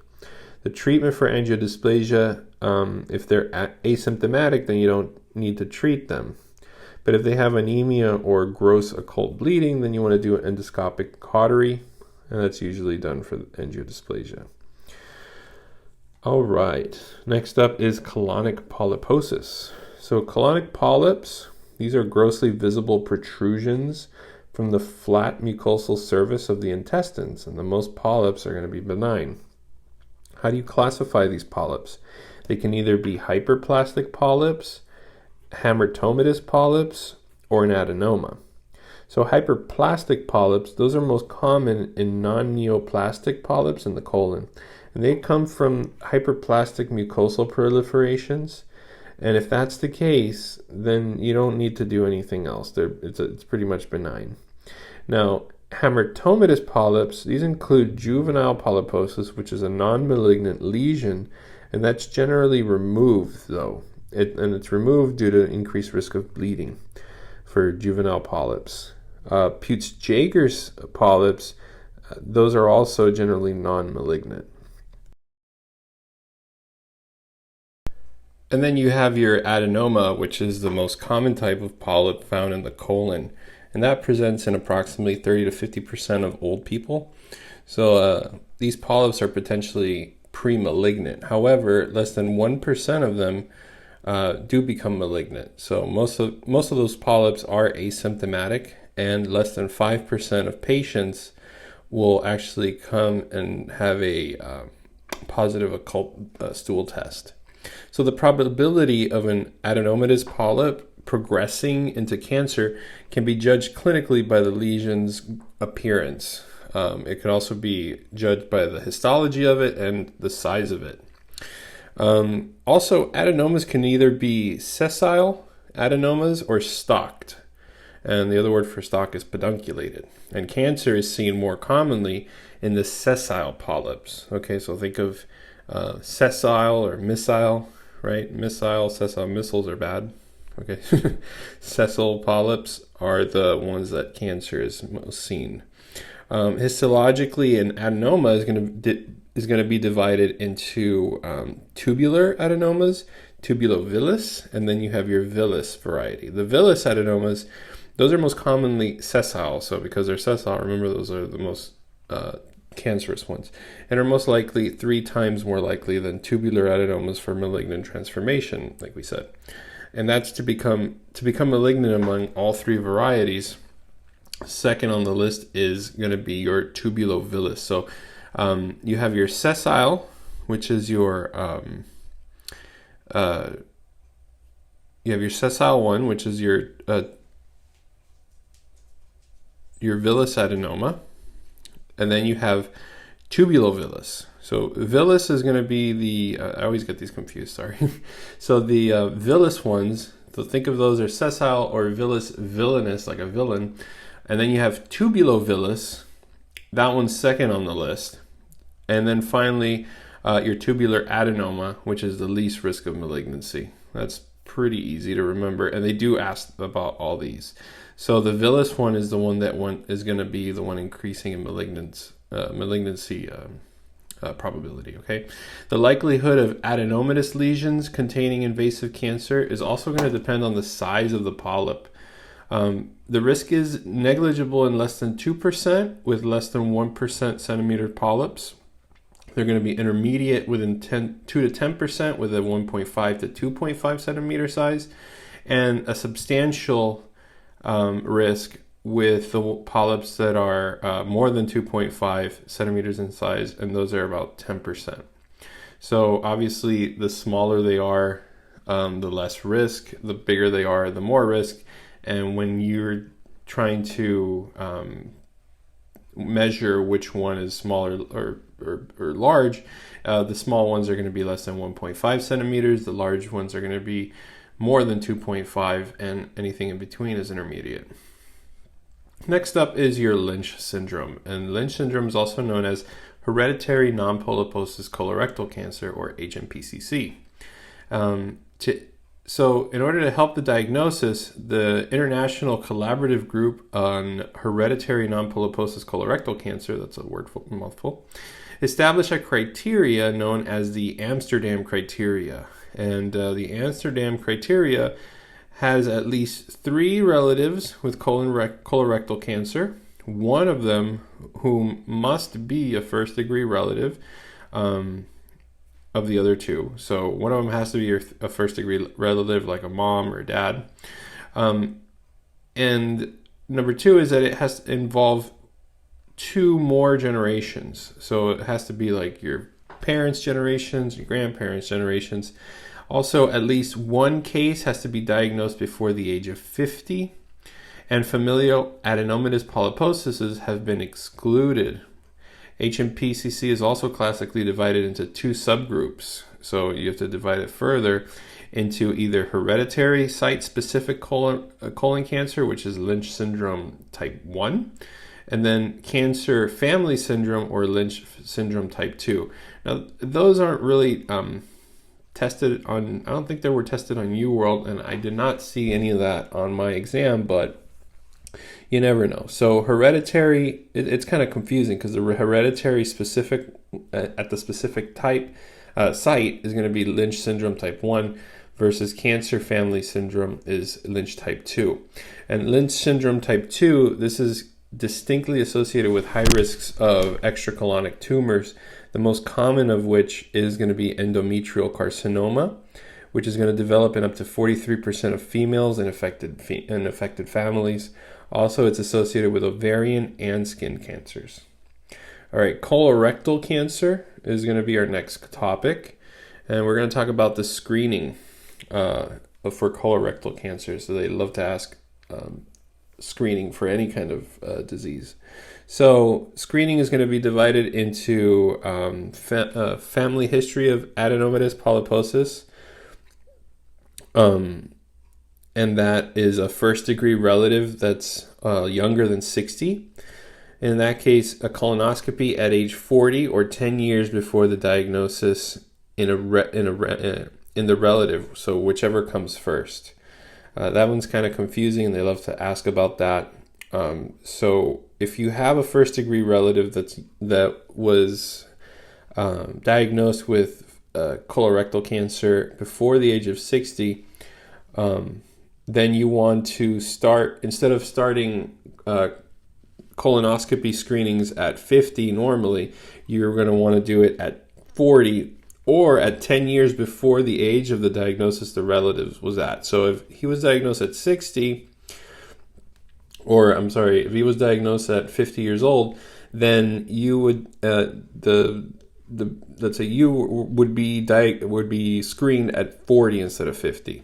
If the patient was diagnosed at like that, it would be like that. Or if the patient was diagnosed at 45 years old, then you would start screening at 35, if that makes sense.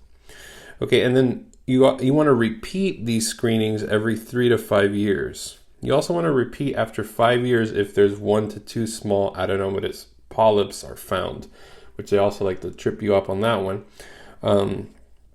because 1 or 2 adenomatous polyps aren't really a big deal, but in these cases, yes, that would be a big deal, and in that case, you want to repeat that after 5 years. All right, so inflammatory bowel disease like ulcerative colitis and Crohn's disease, in these patients, you want to begin screening 8 years after the diagnosis is made. So you want to, 12 to 15 years if the disease is only in the left colon and in the rectum. And the colonoscopy with biopsy is going to be done every year or every 2 years. So that's where you will start checking colonoscopies is 8 years after the diagnosis of ulcerative colitis or Crohn's. For familial adenomatous polyposis, if there's a diagnosis of this, then you want to start screening for these patients between the ages of 10 to 12 years old, or colonoscopy every year. Remember that familial adenomatous polyposis is an autosomal dominant mutation, specifically on the APC gene. And there's a 100% risk of cancer if not appropriately treated with a proctocolectomy. So these patients need a proctocolectomy. And then finally, for Lynch syndrome or hereditary non-polyposis colorectal cancer, you want to begin colonoscopy at age 20 to 25. And after that, you want to do it every 1 to 2 years. So remember that if there's any type of colonic dysplasia, that's going to lead to an increased risk of adenocarcinoma, and that will then require prophylactic colectomy. And that's normally done in all patients that are over 50 years of age. So what are some of the methods of screening? So screening can be performed using high sensitivity fecal occult blood testing. You can do that annually, or you can do a flexible sigmoidoscopy every 5 years, combined with a fecal occult blood test every 3 years, or a colonoscopy every 10 years. So it's like the least, I guess invasive. It's not invasive, but the least the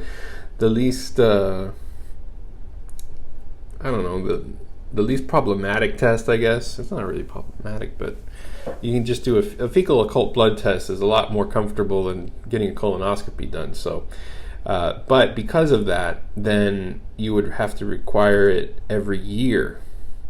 And if you want to do a flexible sigmoidoscopy that doesn't go that much deep into the colon as a colonoscopy, you can combine the fecal occult blood test with a sigmoidoscopy every 3 years, or just a sigmoidoscopy by itself every 5 years, or you can just do a colonoscopy every 10 years. All right, moving on, we have cirrhosis.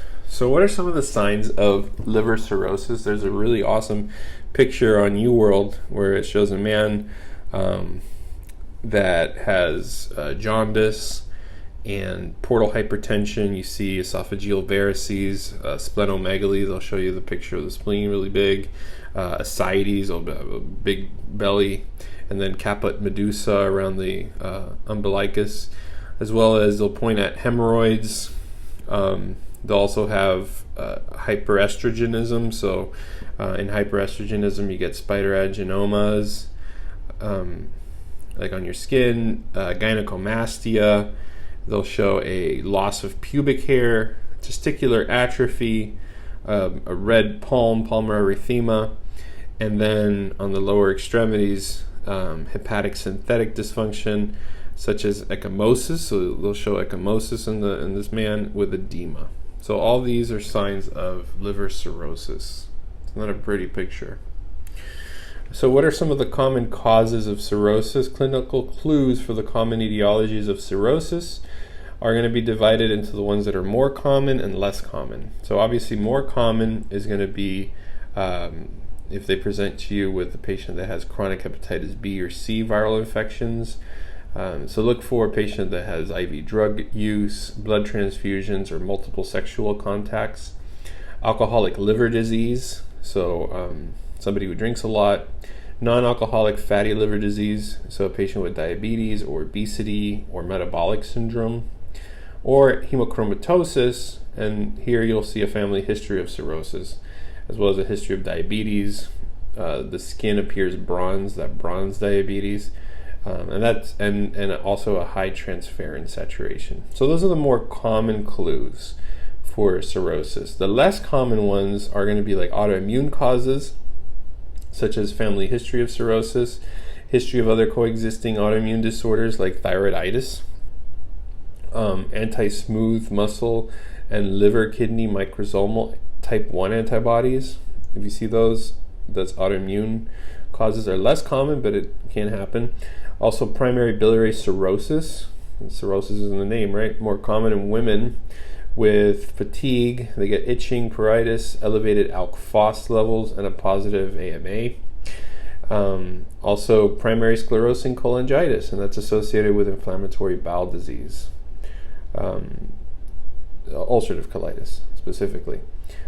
alpha-1 antitrypsin deficiency is a less common form of a cause of cirrhosis, and that would present with a coexisting lung involvement and family history of cirrhosis.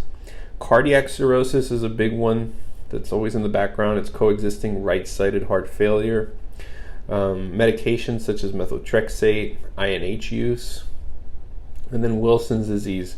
So you'll have a family history of cirrhosis at a very young age with the obvious Kaiser-Fleischer rings around the eye. Remember, for alcoholic hepatitis, you want to see the AST ratio. AST-ALT ratio is going to be greater than 2-to-1, so AST is going to be elevated. Remember the mnemonic, a scotch and tonic, that's pretty easy. And non-alcoholic fatty liver disease, here the ALT is going to be higher than the AST. Remember the L for lipids, if that helps. But the scotch and tonic is pretty easy to remember for alcoholic hepatitis. But for non-alcoholic fatty liver disease, ALT, L for lipids, pretty easy. If the AST is greater than ALT in non-alcoholic fatty liver disease, this suggests a progression to an advanced fibrosis and cirrhosis. So it's a little bit more tricky to see because normally in non-alcoholic fatty liver disease, the ALT is going to be elevated, but if the liver is already fibrosed and cirrhotic, then the ALT is actually going to be less than the AST. So that's a tricky one. If a patient has mildly abnormal liver function tests, you want to obtain a drug and alcohol history. You want to check a family history. You want to do blood transfusion. You want to check for blood transfusion histories, as well as ask the patient if they've traveled outside the United States, if they have high-risk sexual practices, if they take drugs, or if they drink alcohol. You want to discontinue those habits. And you want to repeat the liver functions tests. And if in 6 months, if they're still high after 6 months, then this is a chronic problem. And at that point, you want to test for hepatitis B and C, as well as hemochromatosis. So check the iron studies, an HFE protein analysis. Also, fatty liver is what you should test for as well when it's chronic, more than 6 months. But however, if these tests come back unremarkable, you want to search for muscle disorders like polymyositis and thyroid diseases. Now, the drugs that can cause an increase in LFTs are going to be drugs that are obviously metabolized by the liver. So NSAIDs, antibiotics, HMG-CoA reductase inhibitors, anti-epileptic drugs, anti-TB drugs, and some herbal preparations as well. So the clinical features of cirrhosis, we already kind of gave you the physical exam, but the symptoms, it could be either asymptomatic with non-specific symptoms like anorexia, weight loss, weakness, fatigue, muscle cramps. So those really don't ever tell you much, but they could have jaundice and pruritus, GI bleeding, specifically if they have melena or hematemesis. They could present with encephalopathy, so hepatic encephalopathies. They'll present with confusion and sleep disturbances. If it's a woman, you want to check for amenorrhea or irregular menses, and that's due to anovulation. And in men, the hypogonadism due to the decrease in libido, erectile dysfunction, loss of axillary and pubic hair, like we mentioned earlier. And this is more common in cirrhosis due to alcohol or due to hemochromatosis. There's a little information there. And on physical, the skin, you're going to see telangiectasias, the caput medusa, spider angiomas, gynecomastia, and that's usually bilateral, but it can be unilateral. But anyway, gynecomastia. In the abdomen, you'll see ascites, hepatomegaly, splenomegaly. In the genitals, you'll see testicular atrophy. And on the extremities, you'll see palmar erythema that they like to ask, and Dupuytren's contractures, as well as clubbing. So they might throw in clubbing out there because it might trip you up, thinking that they have some kind of neoplastic lung malignancy or something. But Clubbing can be a physical exam finding of cirrhosis. And then the hypogonadism, remember, is due to either primary gonadal injury or a hypothalamic pituitary dysfunction. In the liver, this is responsible for making the serum binding proteins, right? So the liver is associated with making proteins, and one of those proteins are serum binding proteins. So when you have liver dysfunction, there's going to be a decrease in those serum binding proteins. And if you don't have any binding proteins, your total T3 and T4, as well as normal T3 and T4, and you'll have a normal TSH. And all cirrhotic patients should undergo surveillance and with an ultrasound, and every 6 months you want to do an ultrasound to exclude any kind of liver masses that is irrespective of the cause. Now, specifically ascites, some of the common causes of ascites. And those common causes of ascites are divided in either extraperitoneal causes or peritoneal causes. So for extraperitoneal causes of ascites, you have cirrhosis, like we mentioned, acute liver failure, alcoholic hepatitis, Budd-Chiari syndrome, you have heart failure, hypoalbuminemia, malnutrition, nephrotic syndrome. And peritoneal causes would be like malignancy, ovarian or pancreatic malignancies, and for infections like TB infections and fungal infections can be peritoneal causes of ascites. So you would want to evaluate it by confirming a diagnosis clinically, or you can do it with a laboratory or radiologically. On ultrasound, that's going to be needed to evaluate complications. So you're going to need an ultrasound to see if they have splenomegaly, for instance, or if they have hepatocellular carcinoma, kind of a complication, right? And also, paracentesis is going to be recommended, especially if they have new onset ascites, just to determine the etiology of that ascites. And a liver biopsy is going to be required if a diagnosis of cirrhosis is left unclear, or if the diagnosis is going to alter the course of management, then you'd need a liver biopsy. So some of the characteristics of the acidic fluid. So this is going to be divided into the color of it, the presence of neutrophils, the total protein, and the SAG score. I love to ask all of these questions. So for the color of ascites, if it's bloody, you're thinking it's either due to trauma or malignancy, or very rarely if they have TB. If it's milky, this is going to be the most common one. It's just chylous, or if it's pancreatic, or it's pancreatic causes. A turbid color is going to be a possible infection, and if it's straw colored, that's most likely benign. They might throw in the straw colored one. That's a benign cause. So if you see neutrophils is basically going to tell you if the patient has peritonitis. So neutrophils, if it's less than 250, that's not peritonitis. If it's more than 250, that's peritonitis. And the peritonitis is going to be secondary or to something, or due to a spontaneous bacterial cause. Total proteins. So 2.5 is going to be the magic number here. So for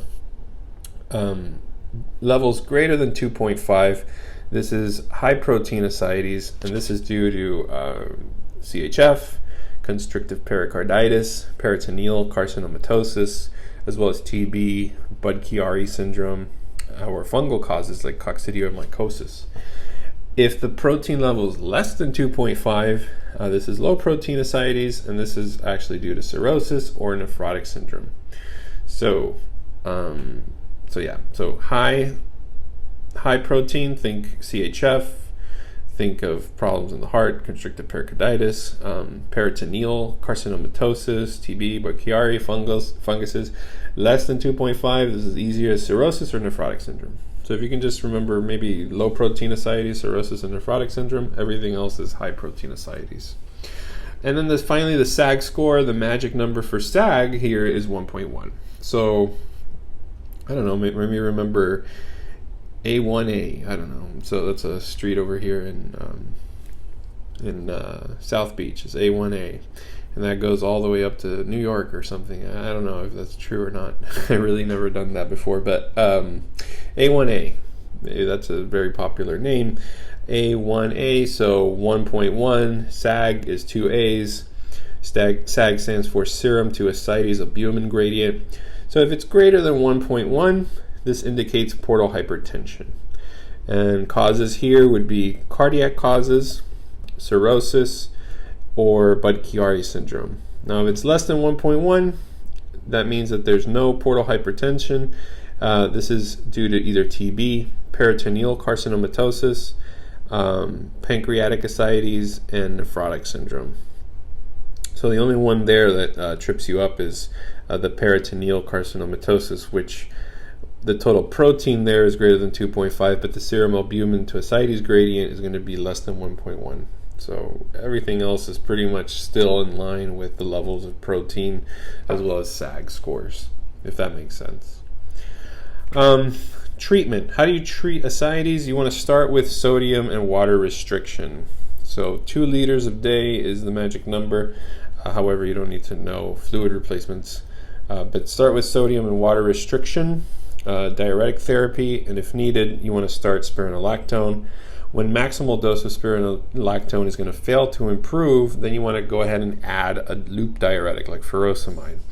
And then you want to aggressively diurese at more than 1 liter a day. Or, I'm sorry, you don't want to do that. Aggressive diuresis more than 1 liter a day is not recommended because you get a risk of hepatorenal syndrome. Sorry about that. This does not respond. If it does not respond, then you want to slowly tap it to 2 to 4 liters a day of acidic fluid with or without albumin infusion. But the renal function is going to be monitored regularly. And that's less aggressive paracentesis in patients with borderline renal function. So if they have renal function problems, then you don't want to be too aggressive when you're taking out the acidic fluid. Higher with renal function being normal, then you can take out a little bit more, but you don't want to exceed more than 1 liter a day. Next up is hepatic hydrothorax, and these are pleural effusions that are due to ascites. So the patient has ascites, and suddenly they have a pleural effusion. That's a hepatic hydrothorax, and it's due to a defect in the diaphragm. They love to ask this one too. Obviously, the part of the diaphragm is going to be on the right more commonly. The liver's on the right, and the best option for treatment is going to be a liver transplant. Pretty severe treatment, right? Primary treatment is going to be thoracocentesis followed by diuresis as well as salt restriction. If that doesn't work, you're going to require a TIPS procedure, and if TIPS is contraindicated, then pleurodesis. Surgical portosystemic shunts have more morbidities, so you kind of don't want to do that straight up. You want to do thoracocentesis followed by diuresis and salt restriction first. All right, next up is esophageal varices.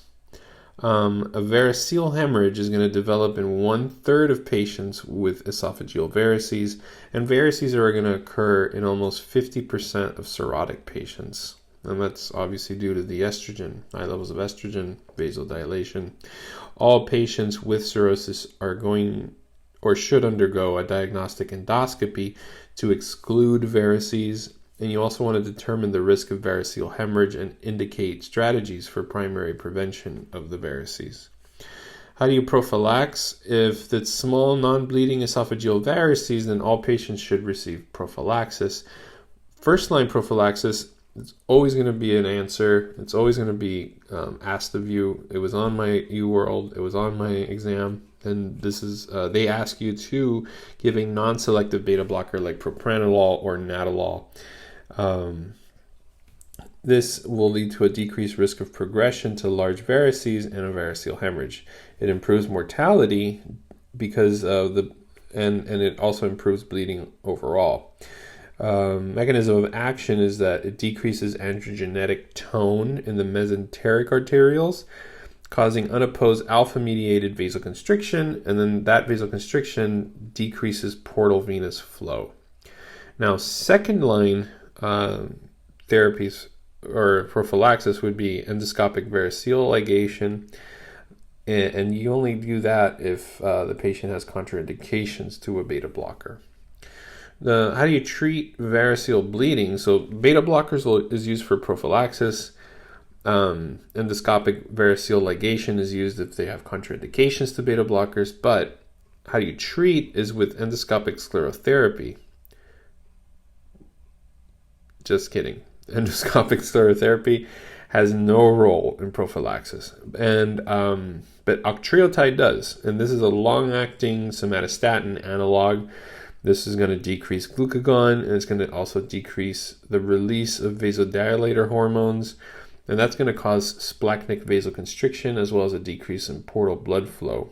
And this is the treatment of active variceal bleeding, and there's also no role in prophylaxis. So what I mean by no role in prophylaxis is that endoscopic sclerotherapy is a treatment for variceal bleeding, but you don't want to do that first, as well as octreotide or splanchnic vasoconstrictions and decreasing portal blood flow. Those are all done after the fact if prophylaxis doesn't work. So let's do a little algorithm here for suspected variceal hemorrhage. So if you're suspecting a variceal hemorrhage, you want to volume resuscitate. You do that with 2 large bore IV needles, or you can do a central line. This decreases the risk of aspiration by protecting the airway as well as nasogastric decompression. So volume resuscitation is number 1. You always want to keep their vitals normal. IV octreotide or synthetic vasopressin or somatostatin. But octreotide or somatostatin given IV, and then antibiotics as well. Then after you do that, you need to do an urgent endoscopic therapy of esophageal varices. So you can do either sclerotherapy or band ligation. So you do either one of those, and you're presented with 3 scenarios. If you do sclerotherapy or band ligation, you either get no further bleeding, and if that's the case, you just want to initiate secondary prophylaxis with a beta blocker or an endoscopic band ligation 1 to 2 weeks later. However, if they continue to bleed regardless of sclerotherapy or band ligation, then you want to do a balloon tamponade temporarily until you're able to go into surgery for a TIPS procedure or a shunt. However, if they do the sclerotherapy or the band ligation and you get early rebleeding, you want to repeat that endoscopic therapy.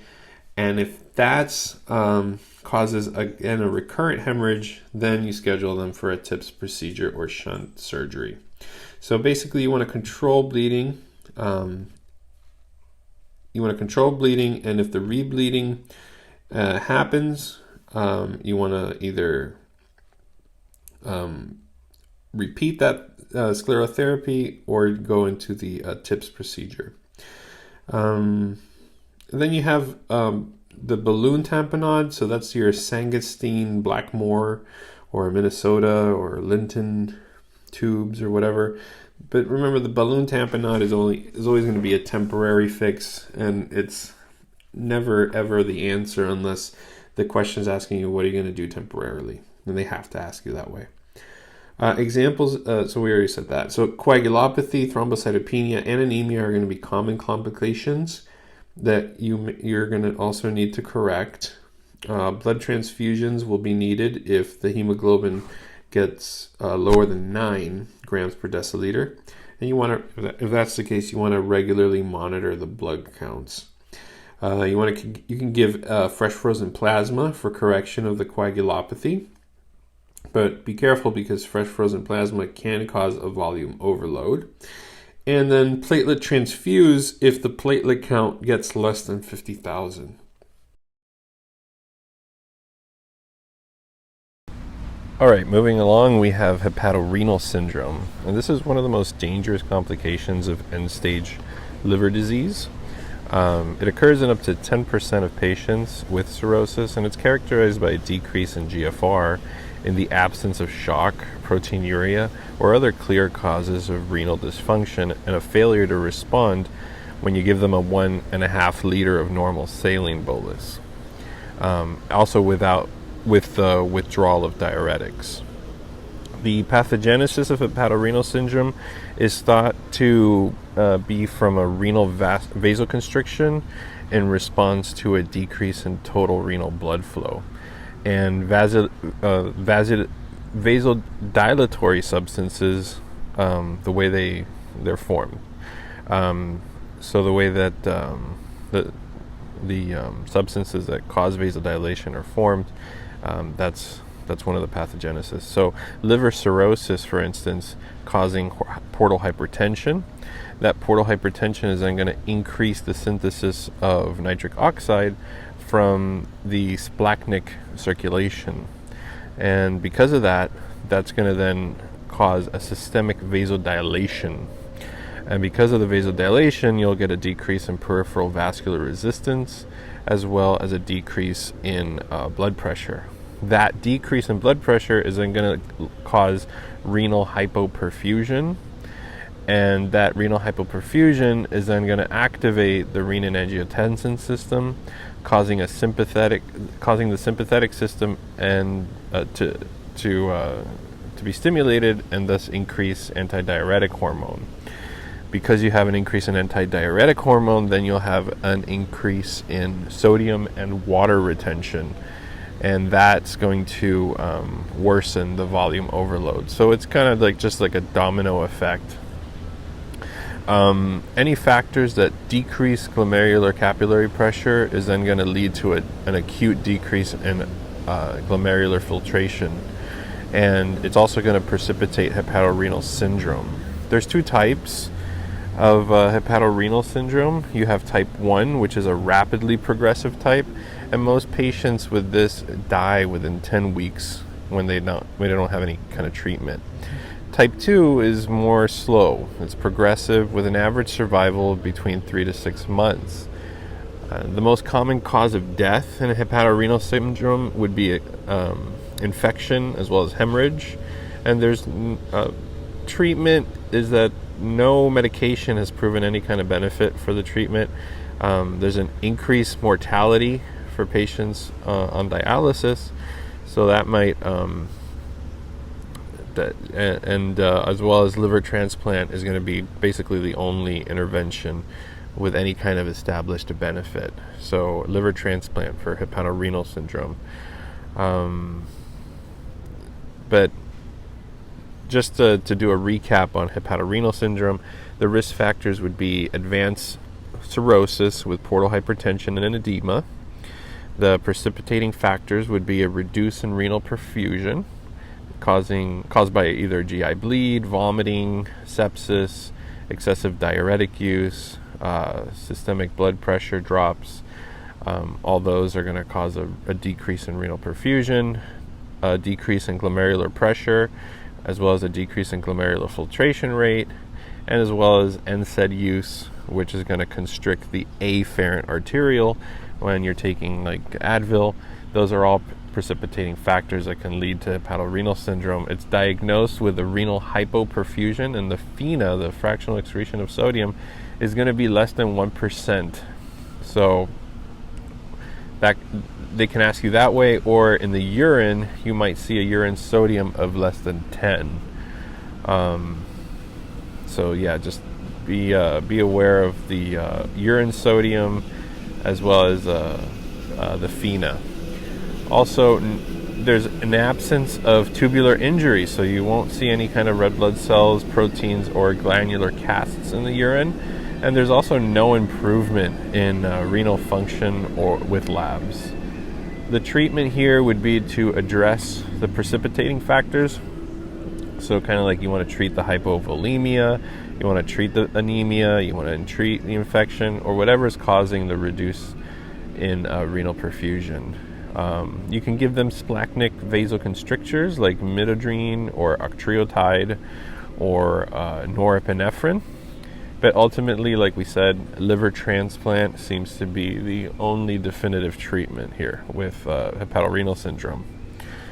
All right, next up is acute liver failure.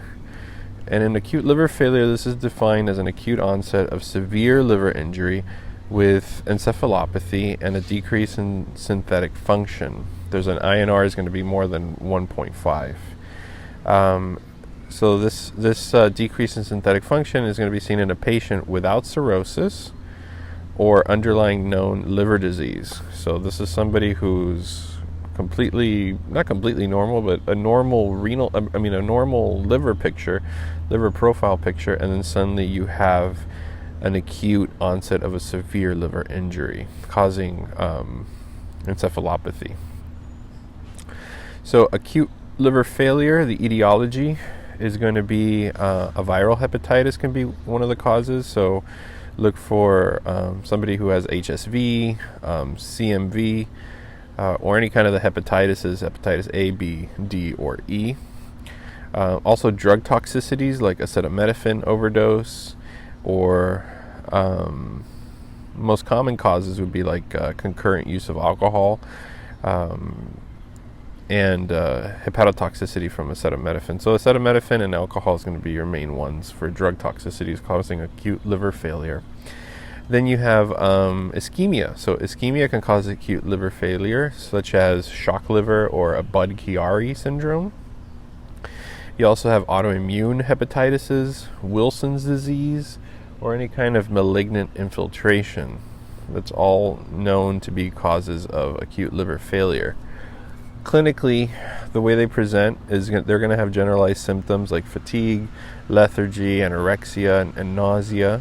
They can have a right upper quadrant abdominal pain, as well as itching and jaundice, and that's due to the increase in bilirubin. They can present with renal insufficiency, thrombocytopenia, because obviously the liver is not working, there's no coagulation factors, and hypoglycemia. And the diagnostic requirements would be a severe acute liver injury. So ALT and AST are often going to be seen in the thousands. So any time you see a liver panel with liver enzymes increased over 1,000, more than 10 times the normal limit, think of an acute liver failure. Also, signs of hepatic encephalopathy, so they'll show up with that and confusion. They can have asterixis, as well as synthetic liver dysfunction with an INR more than 1.5. Okay, the most important prognostic factor. So if they're asking you what is going to be the most important prognostic factor in this patient with a clinical picture of acute liver failure, it would be to check the PT, which is your prothrombin time. Patients who improve will have a decreasing transaminase levels, and that's going to indicate decrease in functional liver tissue. Went ahead of myself there. So a decreasing in transaminase patients, as well as decreasing in PT and INR and bilirubin. Those are patients who are going to be improving. Patients who progress can have also decreasing transaminases, and that's going to indicate a decrease in functional liver tissue, as well as worsening of the PT and INR and bilirubin, and that indicates even worse synthetic function. So if you start seeing transaminases that used to be really high and then suddenly they start dipping, but their PT levels are still tanked really low, that's a really bad scenario. Next up, we have ischemic hepatopathy, which is a rapid and massive increase in AST and ALT, and they have a modest increase in alk phos. So if you see extremely high levels of AST and ALT really quickly, but the alk phos isn't really increased, as well as total bilirubin, that should be a sign of ischemia. And versus hyperbilirubinemia, which is obviously more severe in acute viral hepatitis. So if you see not normal, but increasing alk phosphatase levels, but way too high AST and ALT, maybe you should start thinking more of ischemia in that case. And then patients who survive any kind of shock or heart failure, the LFTs are going to return to normal within 1 and 2 weeks. So if they have any kind of shock, any kind of heart failure, there's a possibility that liver function tests are going to be increasing. But if they start normalizing after 1 to 2 weeks, it's because they're getting better from their shock or heart failure. Okay, next up is going to be your drug-induced hepatitis. And drugs and toxins typically cause hepatic injury, and it's either through direct toxic effects or through idiosyncratic reactions. So specifically, direct toxic effects are going to be dose dependent. They're going to have short latent periods, and some examples of direct toxins are going to include like carbon tetrachloride, as well as acetaminophen, tetracycline, and substances that are found in the mushroom, that famous mushroom, the Amanita phalloides mushroom, right? Now, those are the direct toxic effects of drug-induced hepatitis. Idiosyncratic reactions are not dose-dependent. They have a reliable latent period. A variable latent period. And some examples are pharmacological agents that can cause these would be like INH, chlorpromazine, halothane, and antiretroviral therapy. So remember that INH, chlorpromazine, halothane, and antiretrovirals can also cause a drug-induced hepatitis. So these drug-induced liver diseases can also be broadly categorized according to their type of morphology, right? So I listed 6 here. So we have cholestasis. So cholestasis can be due to chlorpromazine, nitrofurantoin, erythromycin, and anabolic steroids. These can all cause cholestasis. Fatty liver, like tetracyclines, valproate, and antiretrovirals can cause fatty liver. Hepatitis in general, halothane, phenytoin, INH, and alpha-methyl dopa can cause hepatitis. Toxic or fulminant liver failure, that's caused specifically by carbon tetrachloride and acetaminophen. So remember that dry cleaning, somebody who works at a dry cleaners, or somebody who's depressed and tried to OD on Tylenol or something, that can cause a toxic or fulminant liver failure, as well as granulomatosis. That's caused by allopurinol and phenylbutazone. And oral contraceptives, those can cause changes in liver function tests without evidence of necrosis or fatty change, but they can cause changes in liver enzymes. There's also extrahepatic hypersensitivity manifestations, so patients can present with rash, arthralgias, they can have fever, leukocytosis, as well as eosinophilia. Those are common in patients with drug-induced liver injury, especially that eosinophilia. They're characteristically absent in cases with INH-induced hepatic cellular injury. So remember INH, that one is just one of those that causes hepatitis, but they can just present normally. So it's kind of like hidden. So in that case, the histological picture to hepatitis would be more of like a viral hepatitis looking picture. So be careful with INH versus viral hepatitis. Okay, and then we have alcoholic hepatitis. So the clinical features of alcoholic hepatitis, clinically they're going to present with jaundice, fever, anorexia. They can have right upper quadrant and epigastric pain. So they'll have like a tender hepatomegaly. Also abdominal distension due to the ascites. They can have proximal muscle weakness from muscle wasting, especially if they're malnourished, as well as possible hepatic encephalopathy. On labs for alcoholic hepatitis, you'll see an elevation in AST and ALT, and that's usually going to be less than 300. The AST-ALT ratio is going to be greater than 2. Remember, a Scotch and tonic, that's the obvious one. I love it when they just show you that, so it's so easy. Then you have your elevated gamma glutamyltransferase or GGT, that's also elevated. That's another given. Bilirubin or INH ratio, not INH, I'm sorry, the International Normalization Ratio, INR. Also in laboratories, you can see leukocytosis. Predominantly, you're going to see neutrophils. Doesn't tell you much, but that's just it's there. Decrease in albumin, again, if they're malnourished, and abdominal imaging can show a fatty liver. So the malnourished, just remember the decrease in albumin. Obviously, they're not getting enough nutrients that way, as well as muscle weakness, muscle wasting. So they're apparently malnourished, right?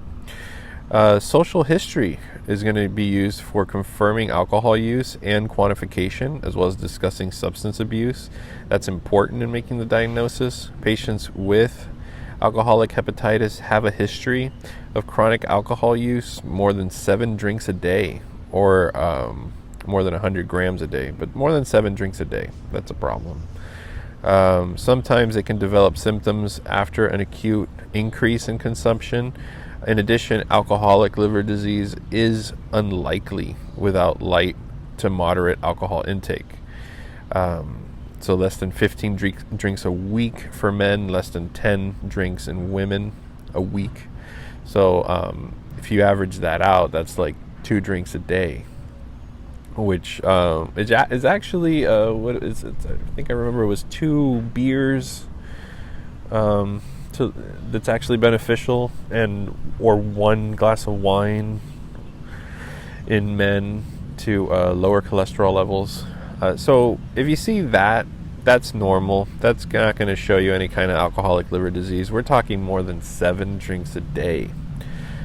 This isn't also just it's Saturday night and we're gonna party and have a bunch of drinks and get totally wasted. That's not the case here. This is let's get totally wasted every single day, 24 hours a day, 7 days a week.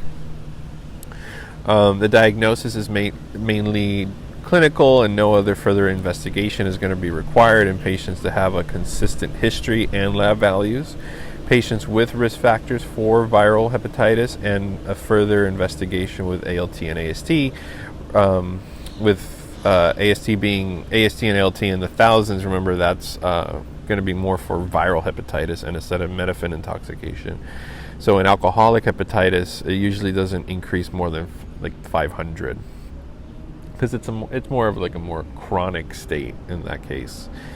The AST-ALT ratio, remember it's more than 2. It's thought to be due to the hepatic deficiency of pyridoxal 5' phosphate and an ALT enzyme cofactor, which is an ALT enzyme cofactor. So that's usually the case of why the AST is greater than ALT. It's because of the deficiency of pyridoxal 5' phosphatase. That's not going to be asked for step 2 CK. And there's no correlation between the degree of elevation and the severity of the disease. So just because the enzymes are really high doesn't mean that the disease is going to be really bad. There's no correlation in that sense. Now, treatment would be to have abstinence, obviously, supportive care, like giving them hydration, nutritional support, as well as acid suppression. And in cases of severe alcoholic hepatitis, you can give them prednisone. For liver biopsy is helpful, but only if the diagnosis is still uncertain. So try to abstain from doing liver biopsies, is what they're trying to get at with that. All right, next up we have non-alcoholic fatty liver disease. And by definition, non-alcoholic fatty liver disease is a type of hepatic steatosis that you see on imaging or on biopsy. Exclusion of significant alcohol use, so they'll have a fatty liver, but they don't have a history of being an alcoholic or alcohol use. And exclusion of other causes of fatty liver. Clinical features would be metabolic syndrome, but mostly they're going to be asymptomatic. They could or couldn't have steatohepatitis, and the AST-ALT ratio is going to be less than 1. Also on ultrasound, you'll see hyperechoic textures on ultrasound. And the treatment here would be diet and exercise to get rid of the fat around the liver. And you want to consider bariatric surgery only if the patient's BMI is greater than 35. Remember, weight loss controls some of the metabolic risks. So it's always, weight loss is always an easy, preventable, cheap way of managing. And they love that concept. Prevention, and cheap. So you always want to think that way when you're answering best treatment options, best steps, kind of like that. Okay, so non-alcoholic fatty liver disease is most common in patients with obesity and diabetes, for obvious reasons. It can range from a bland steatosis to inflammation and necrosis, so they can have steatohepatitis, as well as fibrosis and cirrhosis. And also on histology, it's going to look like a macrovascular fat deposition with peripheral displacement of the nuclei. That's also shown exactly the same as alcoholic hepatitis, but remember, without the alcohol involved. They have fatty liver, but there's no connection with alcohol use. All right, and then the pathogenesis here is there's going to be an increase in transport of free fatty acids from adipose tissue to the liver, so there's more fatty acids going to the liver. There's a decrease in oxidation of fatty acids in the liver, or there's a decrease in clearance of fatty acids from the liver, and that's due to a decrease in the VLDL production. So you're either getting way too much transport of those fatty acids, the liver's not being able to oxidize it quickly enough, or the liver's not being able to clear those fatty acids. Those are your scenarios, and it's frequently related. So non-alcoholic fatty liver disease. That's usually the scenario here. It's related to insulin resistance. That's going to lead to an increase in peripheral lipolysis, because remember, insulin decreases lipolysis in peripheral tissues. Also, triglyceride synthesis and hepatic uptake of fatty acids. That's what insulin resistance can cause. Now, hepatic free fatty acids increase oxidative stress, and they can produce pro-inflammatory cytokines like tumor necrosis factor alpha, and that can further contribute to the resistance of insulin by impairing the insulin-dependent glucose uptake by the liver, and then that increases gluconeogenesis by the liver. The diagnosis is going to be made on the basis of lab findings as well as image studies, and it's confirmed with a liver biopsy. Hepatic fibrosis often is going to develop in 40% of patients, and cirrhosis in 10 to 15% of patients. And if you're wondering if it's safe to give statins when you have non-alcoholic fatty liver disease, and yes, it is. It is perfectly safe for that. Next up is hepatic encephalopathy. All right, so in hepatic encephalopathy, the clinical features are going to be seen due to the precipitating factors. Again, so factors here for hepatic encephalopathy would be like drugs, such as sedatives, narcotics. You can have hypovolemia, diarrhea, vomiting, diuretics, any kind of high volume paracentesis.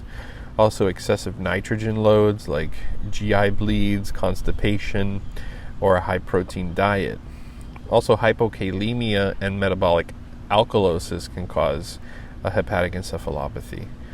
Other causes could be like hypoxia, hypoglycemia. Infection can cause it, like pneumonia, UTIs, or any kind of spontaneous bacterial peritonitis. And portosystemic shunts, like surgical shunts, can also predispose to an hepatic encephalopathy later on the line. Clinically, they're going to present in various stages. So there's 4 stages of presentation. Stage 1 is your hypersomnia stage, insomnia, or inverted sleep cycles. So they'll present somebody with sleep changes, slightly impaired cognition, mild confusion, and they can even have up to tremors or possible asterixis.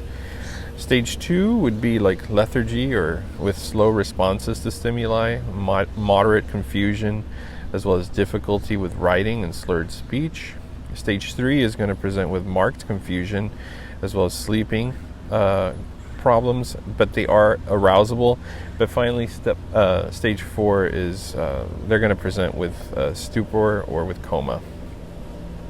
And the pathogenesis here of hepatic encephalopathy is basically the inability of the liver to break down ammonia, and that's ammonia is going to basically present as urea.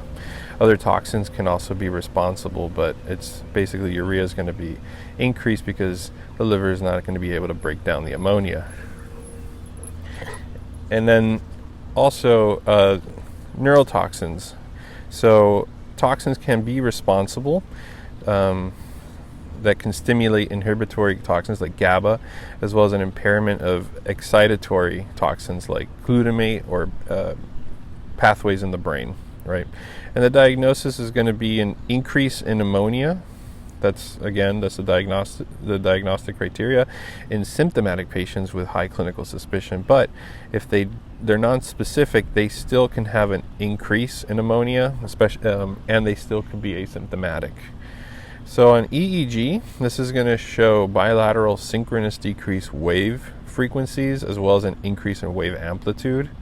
And then that's going to lead to non-specific symptoms that are non-diagnostic. So how would you manage hepatic encephalopathy?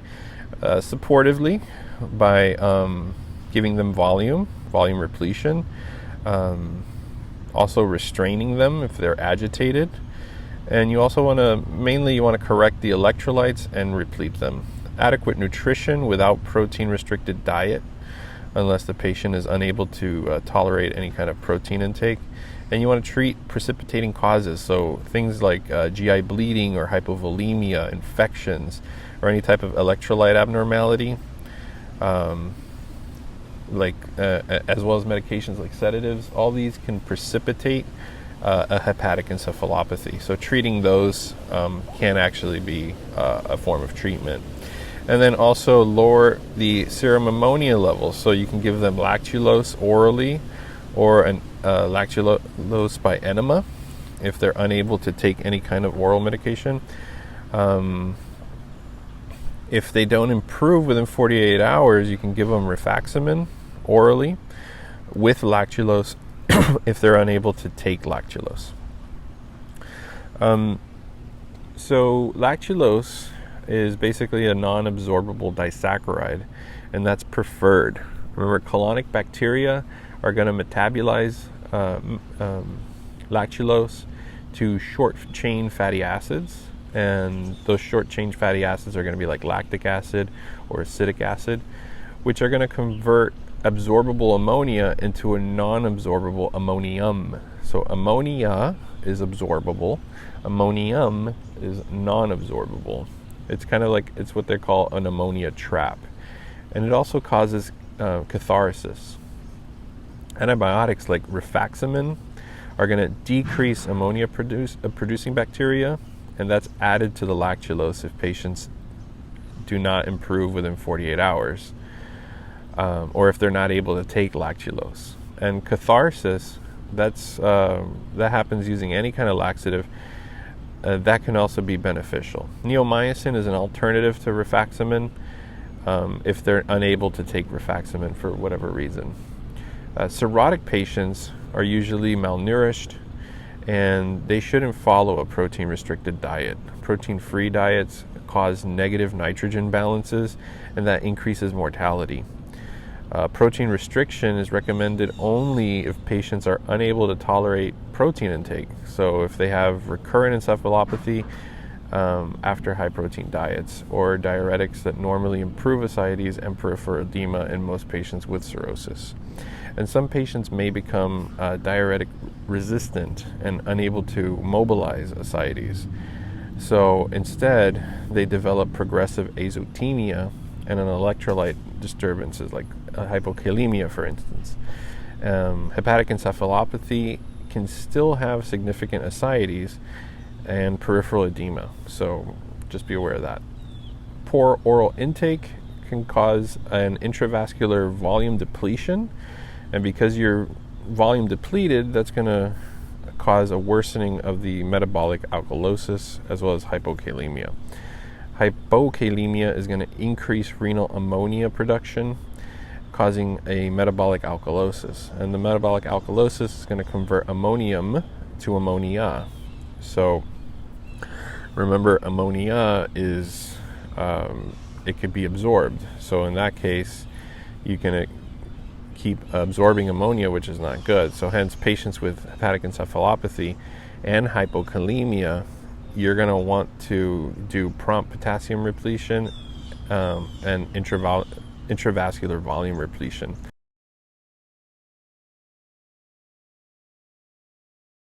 All right, moving on, we have spontaneous bacterial peritonitis.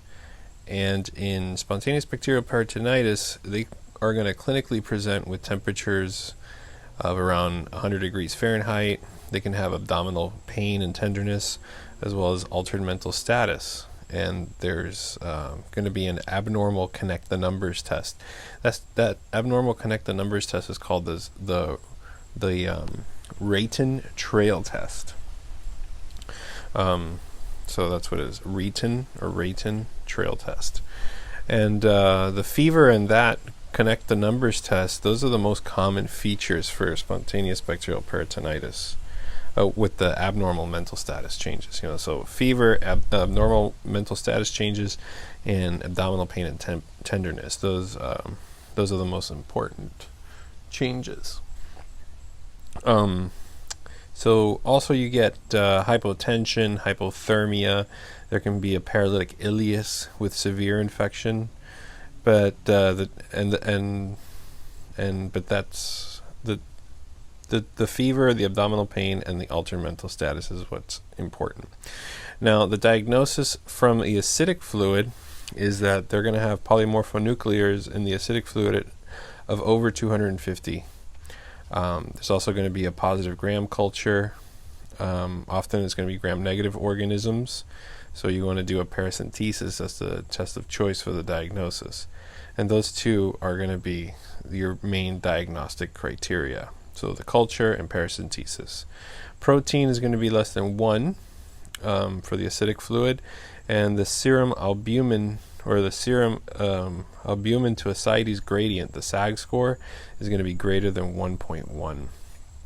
Treatment for spontaneous bacterial peritonitis is going to be empiric antibiotics, specifically like third-generation cephalosporins like cefotaxime. And fluoroquinolones are especially good for spontaneous bacterial peritonitis prophylaxis. You want to always keep a low threshold of suspicion, and patients with cirrhosis are normally going to be hypothermic. And when they have a high fever, that's going to warrant investigation. So if you have a patient who's cirrhotic, normally they're going to be hypothermic. So if they have a fever, you want to kind of check them out further in detail.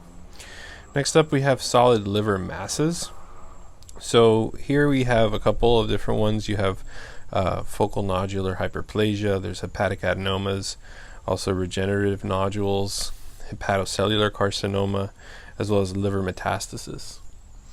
And so we're going to go one by one. So focal nodular hyperplasia, that's going to be associated with anomalous arteries. Sorry, guys. So those are associated with anomalous arteries and an arterial flow and central scar on image. But it's not associated with oral contraceptive use. It's caused by the hyperperfusion from an anomalous artery, not the OCP use. For a hepatic adenoma is a different type of solid liver mass. The hepatic adenoma is seen in women on long-term oral contraceptives and possible hemorrhaging or malignant transformation. So hepatic adenoma, that one is associated with long-term OCP use. Focal nodular hyperplasia is not. Then you have regenerative nodules, and those would be like acute or chronic liver injury. So example of that would be like cirrhosis. Next up is hepatocellular carcinoma, and they're going to have systemic symptoms, obviously, chronic hepatitis or cirrhosis, as well as an elevated alpha-fetoprotein level. So the elevated alpha-fetoprotein is going to be coinciding with hepatocellular carcinoma. And then liver metastasis is going to be, it's always going to be like your number one. Metastasis is always number one. And that can present as a single or multiple lesions because it's metastasis. And there could be a known extrahepatic malignancy, obviously, because it is metastasis.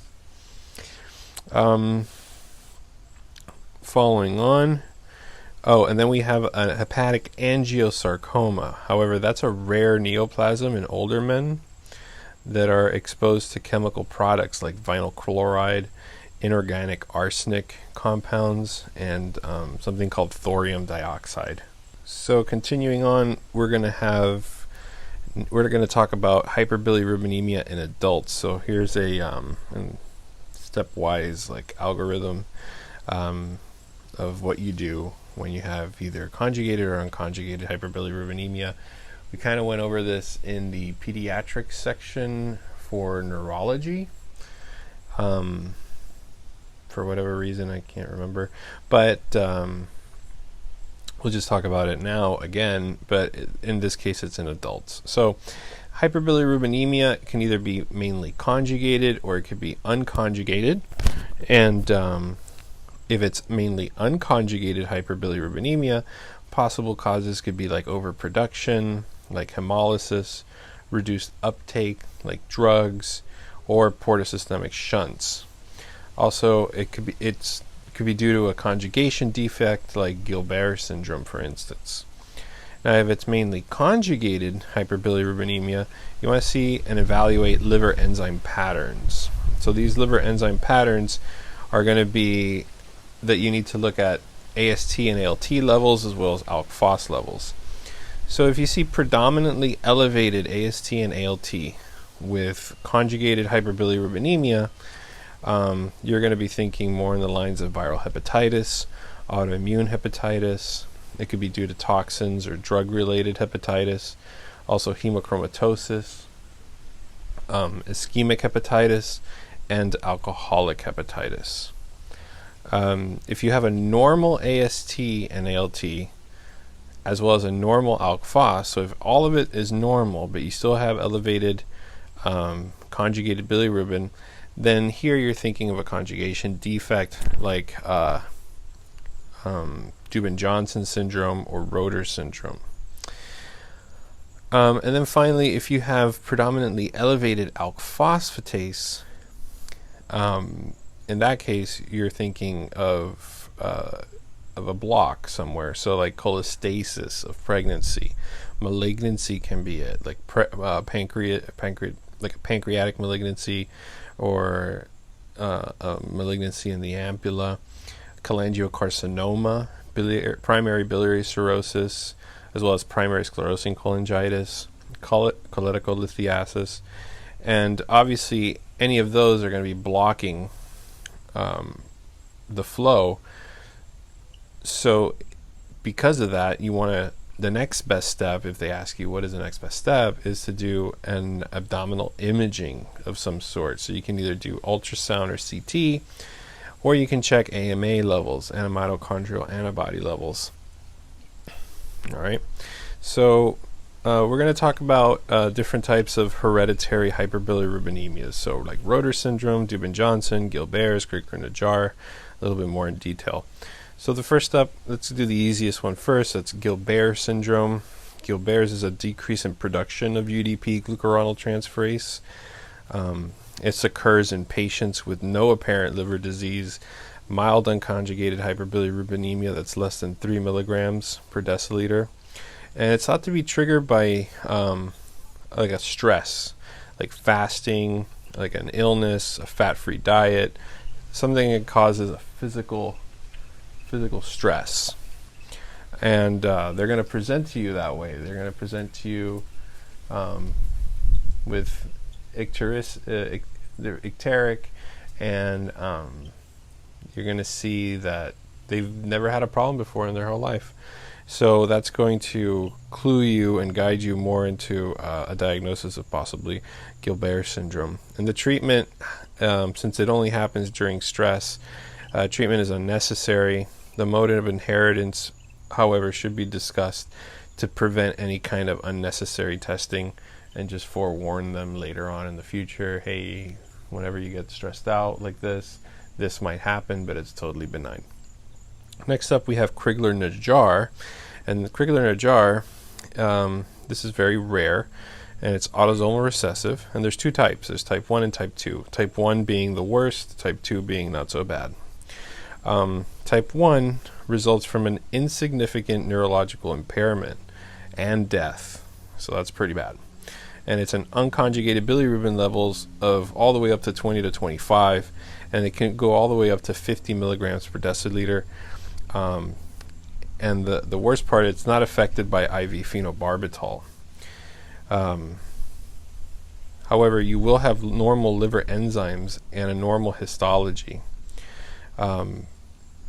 Short-term therapy can be like phototherapy, you can do plasmapheresis, but the only curative treatment in these cases are going to be liver transplant. So that's like the worst case scenario for Crigler-Najjar, type 1.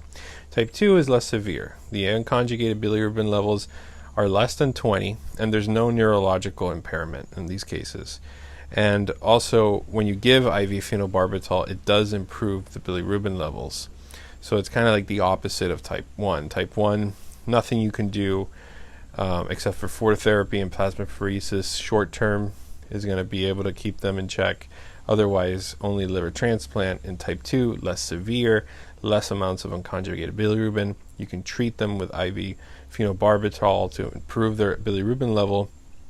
And treatment in this case would be unnecessary if there's mild cases. And you can also obviously give them phenobarbital, or you can give them clofibrate, and that's going to decrease the bilirubin levels if necessary over time. All right, cool. Next up, we have Dubin-Johnson syndrome.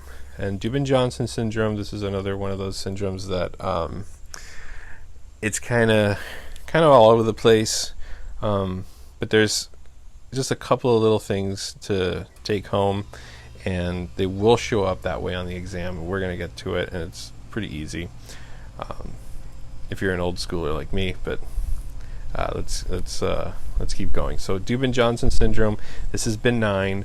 It's a defect in the liver transport system. In this case, there's an increase in conjugated bilirubin with direct bilirubin levels of more than 50%, but it's not associated with hemolysis. It's specifically common in Sephardic Jews, and it can occur in all races. It can occur in both men and women, but specifically in specific Jewish lineage of Sephardic Jews. Icterosis is going to be evident, but the rest of the physical exam is normal. It's kind of looking like a Gilbert's in a way, right?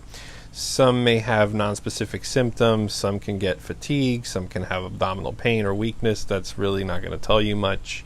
The icterus is going to be usually mild, and it only really becomes evident in contexts of like stresses, like illnesses and pregnancy, OCP use. So really you're getting very close to it being compared with Gilbert's, right? But this Dubin-Johnson is a conjugation defect.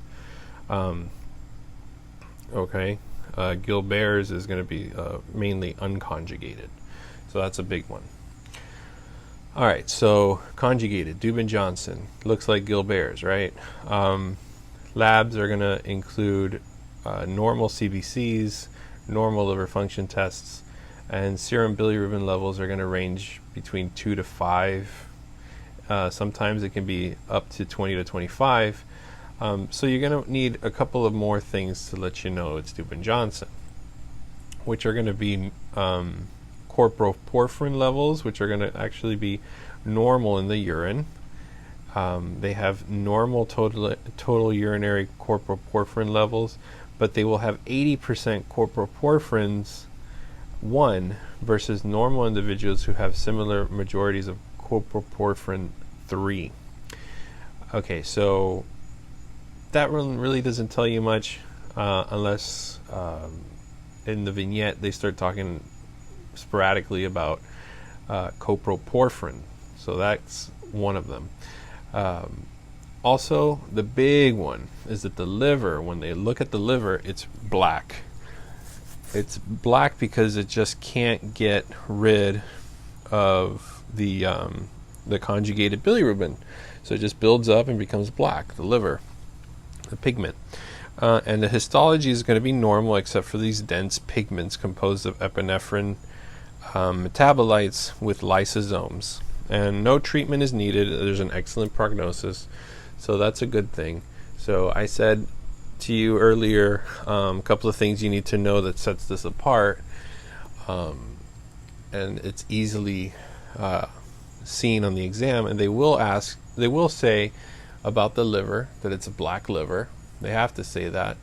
Or that it's the coproporphyrin levels. How are you going to remember that with Dubin-Johnson? Well, back in the day, there was a TV show called Miami Vice. And one of the main characters was Sonny Crockett. He was a detective. He was a cop, right? And drove around in a Ferrari. Really lavish lifestyle, right, for a cop. But anyway, he was played by an actor called Don Johnson. So Don Johnson, Dubin-Johnson, and the way I remember it is that Don Johnson was a cop. So Dubin-Johnson, you have your coproporphyrin levels. The first three letters of coproporphyrin is cop. So that's number one. Another one is that the liver is black. And the way I remember it is that Don Johnson is playing Sonny Crockett in Miami Vice. He's living this lifestyle. He's always drinking. So I'm just thinking he's had so many damn martinis that he turned his liver black. It doesn't make any sense, but it just reminds me of that. So that's how I remember it. So yeah, just remember Dubin-Johnson, black liver, coproporphyrin levels, and remember it's basically the conjugated version of Gilbert's, and you're good. Okay, next up, we have Rotor syndrome. This is another benign conjugation defect, and it's a defect in the liver storage of conjugated bilirubin. The conjugated bilirubin just keeps piling up, and it leaks out into the plasma, causing chronic and mild hyperbilirubinemia that can either be both conjugated and unconjugated. So it's not just specifically conjugated; it's also can be a backup of unconjugated bilirubin as well. However, the liver function tests are going to be normal, but the difference is here that I know that in Dubin-Johnson syndrome they also have a increase in conjugated bilirubin causing that black pigment, but in this case in Rotor's there is no pigmentation. So that's one of the main differences, and it's an increase in both conjugated and unconjugated levels. All right, moving on, we're going to talk about Wilson's disease right now before we talk about biliary tract diseases. So Wilson's disease, really quick, this is also known as a hepatolenticular disease. That's the way they like to describe it. They don't like to say the word Wilson's or names like that, Cushing's and stuff like that. They'll describe the disease, and in Wilson's it's actually hepatolenticular disease, and it's diagnosed in young ages, so 5 years old all the way up to 40 years old. There's a decrease in formation of secretion of ceruloplasmin, and there's a decreased secretion of copper in the biliary system. So what happens? It doesn't get secreted, so it just backs up, starts accumulating into the hepatocytes, and that's going to then damage the hepatocytes due to a generation of free radicals. Copper is then going to start leaking out and deposit in other tissues. There may be liver involvement that can present either asymptomatically or with chronic hepatitis. There can also be fulminant hepatitis, as well as portal hypertension, or there could be macronodular cirrhosis. Because it can leak out into your CNS, It can cause neuropsychiatric symptoms like Parkinson-like tremors. There can be rigidity, ataxia, slurred speech. There can be drooling or personality changes, as well as depression and paranoia, also catatonia. And it's associated with Fanconi syndrome, a hemolytic anemia, as well as neuropathies. Now, the diagnosis for Wilson's disease, the gold standard, is to do a liver biopsy. And in that liver biopsy, you're going to be seeing copper levels of excess of 250 micrograms. And you confirm by seeing a decrease in the ceruloplasmin levels, less than 20, with an increase in urinary copper excretion, that you're just leaking out so much copper it's going into your urine. So you're going to have urinary copper excretion, and it's going to be depositing in your eyes as Kaiser-Pfizer rings. And the treatment for Wilson's disease is going to be copper chelators such as D-penicillamine and trianterine. Also oral zinc that prevents copper absorption, and fulminant hepatitis. The fulminant hepatitis will be treated with liver transplant. All right, let me just get the mic here.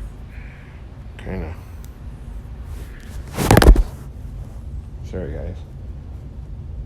It's just a pain to stop recording. Let me see if I can get this. Okay, I think I got it now. All right, so next up we have biliary tract diseases. So biliary tract diseases, we're gonna do the evaluation of elevated alk phosphatase.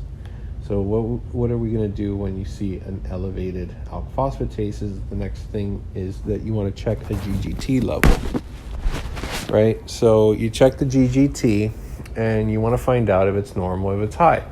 If it's normal, if you have a normal GGT, then that elevated alk phosphatase is likely due to a bone origin. However, if it's elevated, the GGT is elevated, then the alk phos is likely due to a biliary origin. Okay, so next you want to check, if it's elevated, you want to check a right upper quadrant ultrasound, and you also want to do an AMA level, antimitochondrial antibodies. This is going to let you know if there's dilated bile ducts, or if there's going to be something else. So if the dilated bile ducts are seen, then you want to do an ERCP. Okay. If the ultrasound and the AMA are positive, meaning that you have, let's say if you have an AMA positive, or if the ultrasound shows an abnormal hepatic parenchyma, then you want to do a liver biopsy. Okay, so liver biopsy is done in that case.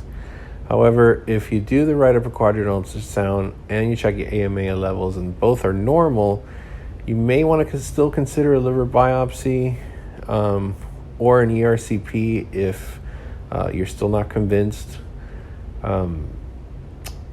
Otherwise, you can just choose observation that's completely normal.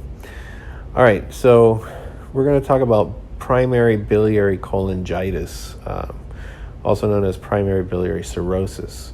So this is a chronic progressive liver disease that causes cholestasis as well as autoimmune destruction of the intrahepatic bile ducts. And it's most commonly seen in middle-aged women, and the onset being insidious.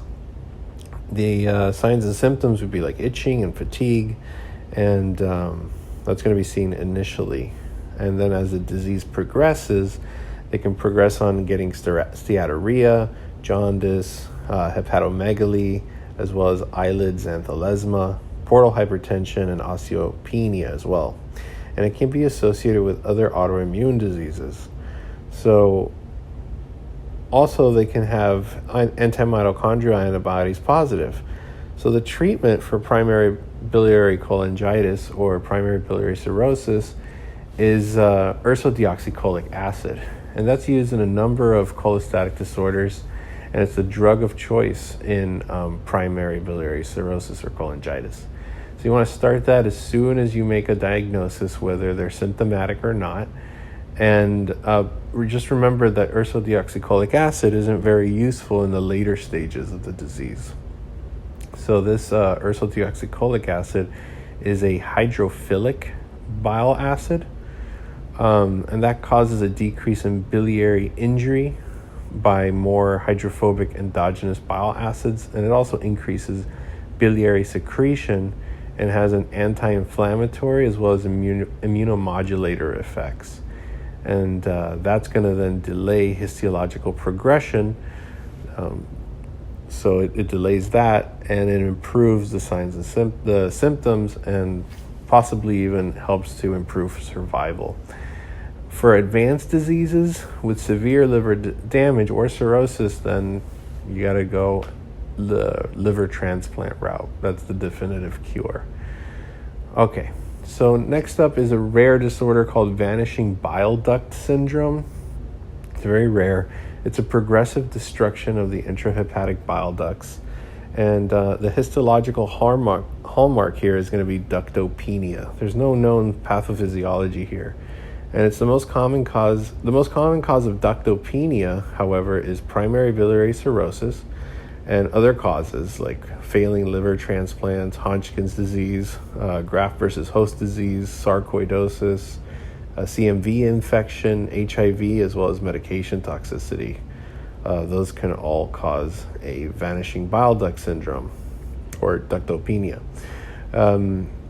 Also, certain drugs associated with intrahepatic cholecystasis can cause it, like antibiotics, specifically macrolides, oral contraceptives, and anabolic steroids. Those can all cause ductopenia. So a little graph here on primary sclerosing cholangitis. That's the next one. Is going to be fatigue. So the clinical features of primary sclerosing cholangitis would be fatigue and pruritus. Majority of patients are going to be asymptomatic at the time of the diagnosis, however, and about 90% of patients have underlying inflammatory bowel disease. Mainly it's going to be ulcerative colitis versus Crohn's. So ulcerative colitis is associated with sclerosing cholangitis. It's kind of something you just need to memorize. Sclerosing and ulcerating kind of sound similar, so that's kind of easy to remember for me at least. So they do love to ask that. And I had that question on my exam. They didn't specifically say which one's associated with ulcerative colitis, but they were in that realm in a different way. But basically they were asking which one is associated, and primary sclerosing cholangitis is associated with ulcerative colitis. Okay, and then on lab imaging for primary sclerosing cholangitis, you have cholestatic liver function test patterns. So serum aminotransferases are going to be typically less than 300. There's going to be an increase in alk phos as well as bilirubin, hypergammaglobulinemia. It's going to be an increase in serum IgM levels, or there can be atypical P-ANCA levels. So remember that P-ANCA is associated with primary sclerosing cholangitis. Also, multifactorial stricturing and dilations of the intrahepatic or extrahepatic duct. That's called beading of the bile ducts on cholangiogram. It's what it is. It's just a segment. It looks like beads of a string. So there's areas of dilation and areas of stricturing. So it's big, wide, round areas and little skinny, wire-thin areas. And that diagnosis is made with either an ERCP or an MRCP. That's going to show the beading. Liver biopsy is going to show a fibrous obliteration of the small bile ducts with a concentric replacement by connective tissue in this onion skin pattern. Now remember that when you slice an onion in half, it has multiple layers of rings, right? And that's the onion skin appearance, and those are caused by concentric, meaning that it goes around, stricturing, and fibrosis. Okay, and the complications would be intrahepatic or extrahepatic biliary strictures. There can cholangitis and cholelithiasis due to cholesterol and or the pigment stones. It can also complicate into, unfortunately, a cholangiocarcinoma that has a 10 to 15% lifetime risk. Cholestasis, for example, is going to have like a decrease in fat-soluble vitamins, osteoporosis due to those vitamin D deficiency. Because of the cholestasis, as well as colon cancer. And for primary sclerosing cholangitis, remember that as the disease is going to be progressive, this can lead to a hepatic failure later on down the line, as well as portal hypertension. And the mean survival in these patients is around 12 years after they're diagnosed. But that's only if they don't do a liver transplant. So treatment for primary sclerosing cholangitis is that you need to do a liver transplant. There's no way around a fibrosis or a fibrotic tissue. There's no reverse button or treatment there. You just have to remove it and replace it. Next up, we're going to talk about cholelithiasis. So let's go and talk a little bit about this. Risk factors for cholelithiasis would be gallbladder stasis, right? So the normal mechanism is that proteins and fatty acids that are in the duodenum are going to be just there, not moving, and that's going to promote the release of CCK, cholecystokinin. And because of that cholecystokinin is then going to cause a gallbladder contraction. So just that's what happens when you have distension because of things building up inside. You get a protein release of CCK because of the distension, and that stimulates gallbladder contraction. So a patient could be TPN or with prolonged fasting. They're going to have an absent normal stimulus for CCK and gallbladder contraction.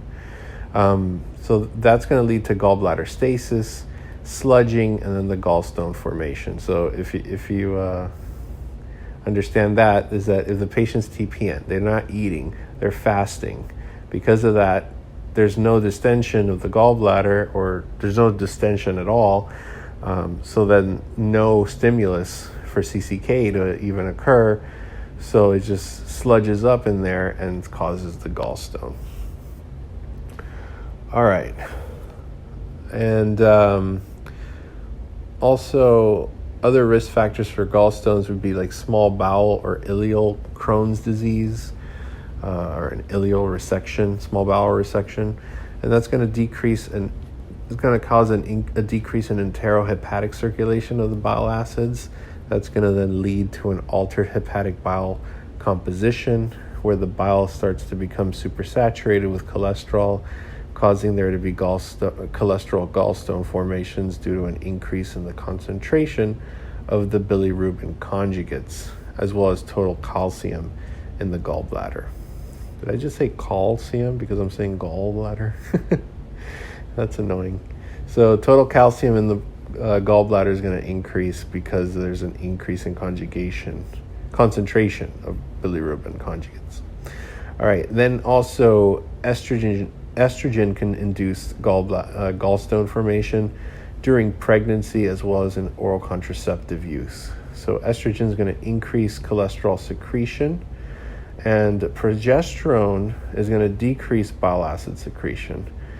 So progesterone is also going to cause the gallbladder to slowly empty, and this increase in cholesterol secretion by estrogen and a decrease in bile acid secretion and slowing of gallbladder emptying is going to increase cholesterol saturation of bile, causing there to be a gallstone formation.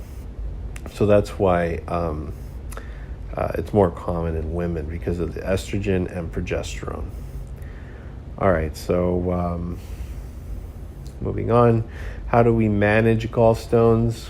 Gallstones are managed either without symptoms or with typical symptoms like biliary colic, or it could be managed due to by complicated gallstone diseases. So if there's no symptoms for gallstones, then you don't treat them. However, if there is typical biliary colic symptoms with gallstones, then you kind of need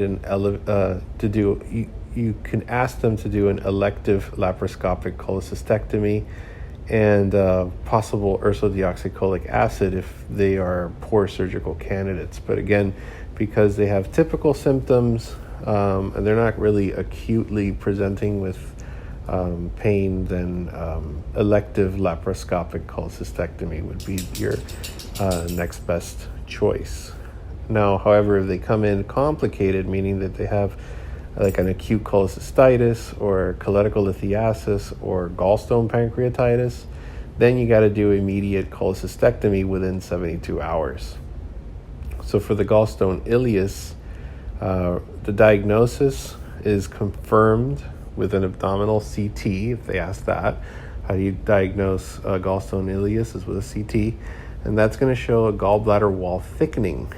It can also show pneumobilia and obstructing stones. So that's like air within the gallbladder and obstructing stones. And the treatment is to surgically remove that stone that's causing that ileus, and either simultaneous or delayed cholecystectomy can cure it. Then we have biliary colic, and that's secondary to gallstones. Okay, I had to switch locations, but just to recap, for biliary colic, the pain is going to resolve within 4 to 6 hours. There's not going to be any kind of abdominal tenderness. There's also going to be fever and leukocytosis, but there's because it's not inflammatory, there's no signs of inflammation because it's not an itis, it's a biliary colic. Okay, next up we have acute cholecystitis, and this is a gallstone. It's caused by a gallstone, and the gallstone is going to obstruct the cystic duct. There's a common bile duct obstruction that will cause severe jaundice as well as very high levels of alk phosphatase. So whenever there's an obstruction, there's always going to be high levels of alkaline phosphatase. This is going to lead to an inflamed gallbladder mucosa, and that's going to then lead on to stasis, as well as a bacterial overload that then presents with ischemia. And that can lead to gangrene, it can lead to perforation, generalized peritonitis, or even well-circumscribed abscesses. And other potential complications could be like cholangitis or chronic cholecystitis in 90% of gallstones that are positive. And the pain with acute cholecystitis is very similar to a biliary colic, but the pain is colicky, versus biliary colic, it's not colicky, if it makes any sense. The pain is similar, but what's also more important is that it lasts longer. So in biliary colic, it's going to be within 6 hours. It's going to be like 4 to 6 hours. But in cholecystitis, the pain is going to last longer than 6 hours. So that's more important, because unless they say colicky pain on the vignette. But I think the take home here is in hours. So 4 to 6 hours of right upper quadrant pain, think of biliary colic. If it passes 6 hours, then we are probably thinking of acute cholecystitis. Acute cholecystitis also, since it's an inflammation, it presents with fever as well as leukocytosis and tenderness to palpation, as well as vomiting. The cholecystitis can be uncomplicated, and in that case, it could lead to a mild increase in transaminase levels with serum bilirubin levels that range from 1 to 4. And serum amylase is going to also be increased without any obvious common bile duct or pancreatic disease. Alk phosphatase is usually not increased without associated cholangitis or cholelithiasis. So you're going to need some kind of inflammation or a block for that alk phosphatase to be increased, is what they're trying to say. For acute cholecystitis, the treatment for it is going to be supportive. So MPO, put the patient in PO, give them IV antibiotics as well as analgesics. You can also check out imaging with laparoscopic cholecystectomy shortly after hospitalization, and it's going to be the case to immediately do a cholecystectomy if there's a perforation or gangrene present. Early removal of that gallbladder is going to decrease the duration. It's also going to decrease the duration of hospitalization. It's going to decrease mortality, and that's all going to be compared to delaying that cholecystectomy for more than 7 days. So the more that you delay it, the more they'll have problems of getting a disease or increasing their mortality. So you got to get that gallbladder removed via cholecystectomy. Now, post-cholecystectomy syndrome, that refers to a persistent abdominal pain or dyspepsia that occurs either post-operatively early on or months to year later after the cholecystectomy. So in essence, it's just you keep getting the same pains, you keep having the same picture of acute cholecystitis regardless of whether you took out the gallbladder with a cholecystectomy or not. And that could be due to biliary or extrabiliary causes like functional causes or sphincter of Oddi dysfunction. So for instance, retained common bile ducts or cystic duct stones. If a stone was just like retained in there and wasn't able to be extracted. Biliary dyskinesia, or if they have some type of pancreatitis or peptic ulcer disease, or even coronary artery disease, that can lead to a post-cholecystectomy syndrome. Patients are usually going to be noticing the same pain they had before they had the surgery, and they're going to present with new pain right after surgery, or they're going to complain that the same pain never went away. On lab findings, those can include elevated alk phosphatase levels, if there is a block still, or mildly abnormal serum aminotransferase levels, and dilated common bile ducts on ultrasound. These findings are usually suggesting of a stone that's in the common bile duct, or if it's located in the biliary sphincter of Oddi dysfunction. So liver function tests here are going to be increased during pain, and when the pain goes away, it's going to the LFTs are going to normalize, right? So the next best step is going to involve an endoscopic ultrasound. You can do also ERCP or MRCP, and you do all these modalities so you can detect the stone. A sphincter of Oddi manometry for sphincter of Oddi dysfunction. So if it's specifically the sphincter of Oddi dysfunction, you're going to need manometry to find those pressures within that sphincter. And functional pain is the diagnosis of exclusion. The treatment for post-cholecystectomy syndrome, it directly involves whatever is causing it. So the best way of eliminating it or treating it is with an ERCP with a sphincterotomy, and that's the treatment of choice if you have a sphincter dysfunction. So like if you have a sphincter of Oddi dysfunction, you can go ahead and do a sphincterotomy. But if it's anything else, then you just gotta treat whatever it is, whether if it's extrabiliary or intrabiliary causes. All right. Next up is going to be acalculous cholecystitis, and risk factors here are going to be severe trauma, extensive burns, or recent surgery like cardiopulmonary surgery, aortic surgery, or abdominal surgery. Also prolonged fasting or TPN, and critical illnesses like sepsis, ICU administration, so if you're admitted to the ICU for a very long time, mechanical ventilation. So basically all this is producing gallbladder stasis, right? You're not getting that gallbladder to contract, you're not getting it to move, so that stasis is going to be there causing a problem.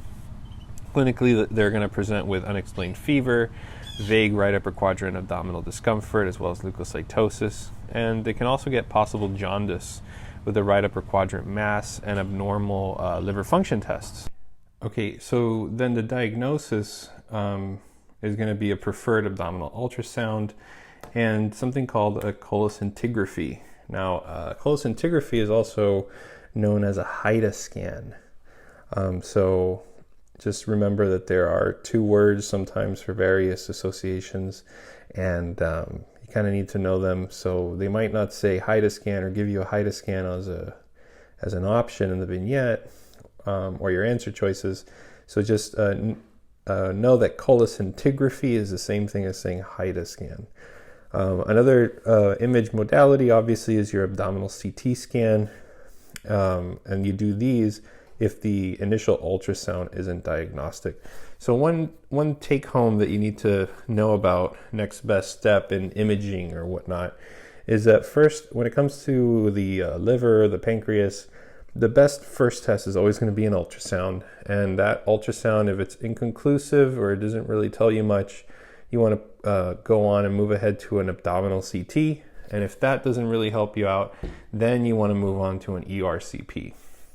Okay, so that's just a general thing that we're going to be seeing later on. But yeah, just to start implementing that thought process right now. So ultrasound followed by CT, and CT followed by ERCP. All right, so radiological signs, you're going to see gallbladder wall thickening, and there's going to be gallbladder distension, and also presence of pericholecystic fluid. And the treatment is to give them immediately antibiotics, followed by percutaneous cholecystotomy under any type of radiological guidance. The cholecystectomy with drainage of any associated abscesses is going to be the definitive treatment once the patient starts to improve in their condition. All right, so moving on, we have emphysematous cholecystitis, and this is basically like air within the gallbladder and the biliary system. Risk factors here would be diabetes, mellitus, such as immunosuppression, vascular compromise, probably due to either an obstruction or stenosis of the cystic artery. Also, immunosuppression can cause emphysematous cholecystitis, and gallstones. So gallstones, diabetes, vascular compromise, and immunosuppression, those are the risk factors for emphysematous cholecystitis. Clinically, they're going to present with fever, right upper quadrant pain, nausea and vomiting. There can be the best one is the crepitus in the abdominal wall adjacent to the gallbladder. Whenever you hear that snap, crackle, and popping, you hear that air within the submucosa, subcutaneous tissues and stuff. That crepitus is always going to be indicative of some kind of air trapping, and that's always some type of an emergency. And in this case, it's also an emergency, so because it is life-threatening, and the next thing you'd want to do is for treatment is going to be an emergent cholecystectomy. So on diagnosis, you're going to see air fluid levels within the gallbladder or gas in the gallbladder wall. Sometimes they'll have pneumobilia, which is air within the hepatobiliary system. Unconjugated hyperbilirubinemia will then be increased, and that's due to, actually it's due to the Clostridium that's inducing hemolysis. So much hemolysis that it's causing much more bilirubin to be produced. So the unconjugated hyperbilirubinemia is going to be elevated. There's also going to be a mild elevation in aminotransferases. The treatment, like we said, it was emergency cholecystectomy, and because it's probably due to a Clostridium that's causing a lot of gas in that gallbladder, then you want to do broad spectrum antibiotics that cover for Clostridium, and a good broad spectrum coverage would be like ampicillin, sulbactam, for instance. So like we said, emphysematous cholecystitis is a life-threatening form of acute cholecystitis, and that life-threatening is due to infections with gas-forming bacteria like Clostridium. And there's some strains of E. coli that can be a problem, but in general, it's Clostridium. So the complications, because of that, then you're going to be thinking gangrene and perforation. So later on, they may transiently relieve the pain, but later it results in peritoneal signs. All right, moving on, we have acute cholangitis. Clinically, they present with fever, jaundice, right upper quadrant pain, your typical Charcot's triad. And if you add two more mental status changes and hypotension, you got your Raynaud's Pantad. Also, liver failure is a clinical presentation of acute cholangitis. and acute kidney injury as well. The diagnosis is made with an ultrasound or a CT scan that's going to show biliary dilation, and there's also going to be increases in alk phosphatase, there's going to be an increase in GGT, and an increase in direct bilirubin. Also, you'll see leukocytosis, neutrophilia, and an increase in the C-reactive protein. The treatment for acute cholangitis is going to be to drain the biliary system with an endoscopic retrograde cholangiopancreatography, which is ERCP, and you can combine that with a sphincterotomy or with a percutaneous transhepatic cholangiography. Or you can even do open surgical decompression. The point is that you need to drain it somehow. So whatever modality of drainage that they give you as an answer choice, you pick it. Now, broad spectrum antibiotics like beta-lactamase inhibitors and third generation cephalosporin with metronidazole are also given for the treatment of acute cholangitis. But if you don't treat these promptly, they can progress to septic shock, bile duct obstruction from gallstones, malignancy, or any type of stenosis. Remember, that's going to lead to biliary stasis, and that stasis is just going to sludge up and stay there, causing an acute cholangitis. And also, that bile is going to eventually go into the blood barrier, and it's going to translocate bacteria and toxins from the hepatobiliary system into the bloodstream. So that's why there's a risk of sepsis.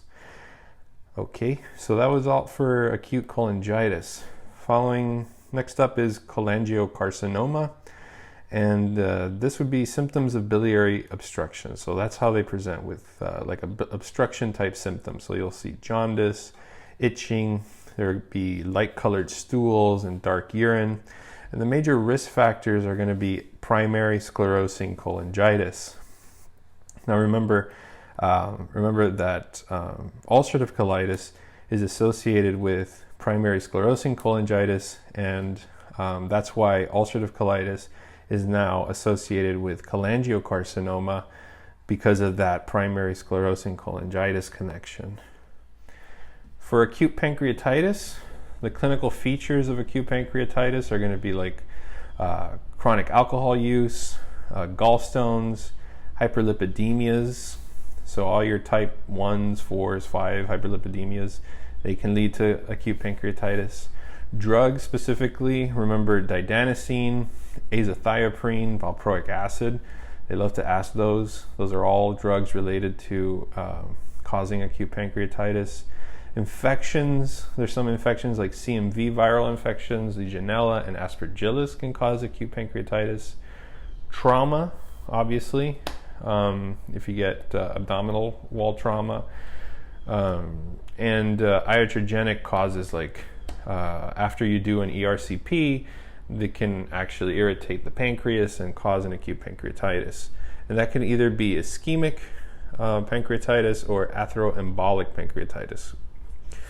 Clinically, patients with acute pancreatitis are going to present with a couple of things, and you need two of the following. So I'm gonna describe three scenarios, and you need at least two of those. But it's gonna be obvious apparently once you hear it.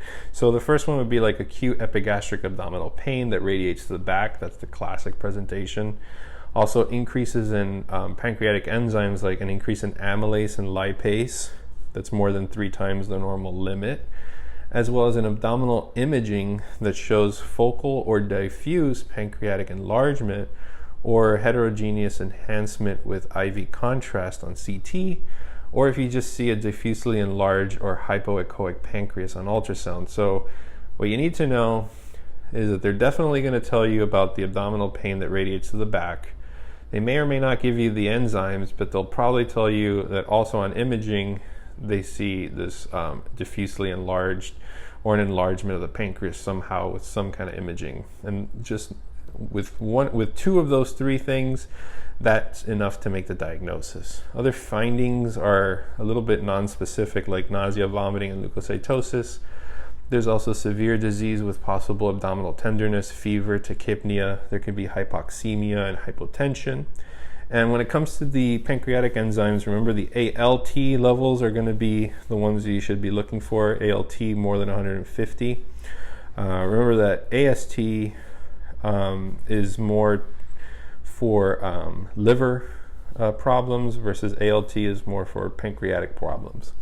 Complications would be pleural effusion, an ileus, as well as pancreatic pseudocysts, abscesses, and necrosis, and it can complicate itself all the way to giving you acute respiratory distress syndrome as well as renal failure. In acute pancreatitis, the big one here is chronic alcohol abuse and gallstones. So gallstones and chronic alcohol abuse account for 75% of all cases of acute pancreatitis.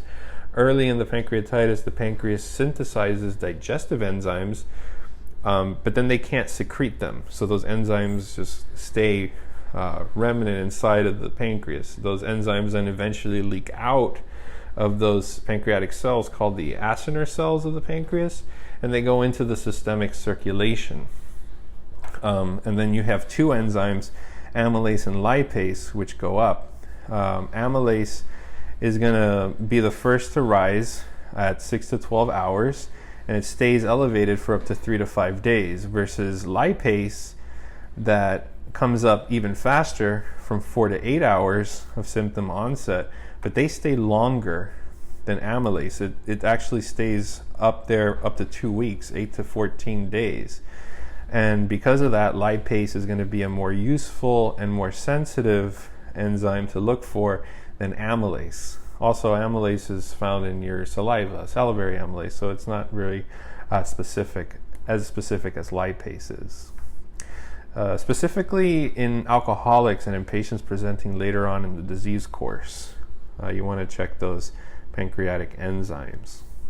So another type of pancreatitis is acute pancreatitis that's secondary to an atheroembolism.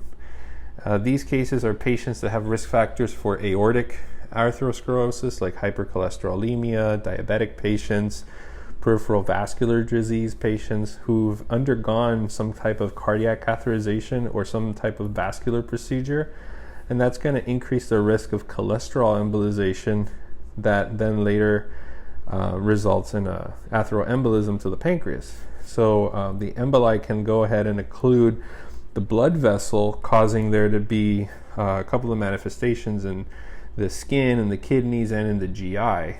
And the skin, you'll see your lacy-like mottled discolored skin, and that's called a livedo reticulitis. It's like kind of like a fishnet stocking pattern on the skin, as well as blue toe syndrome. So those are your skin manifestations of an atheroembolism. They love to ask that on UWorld.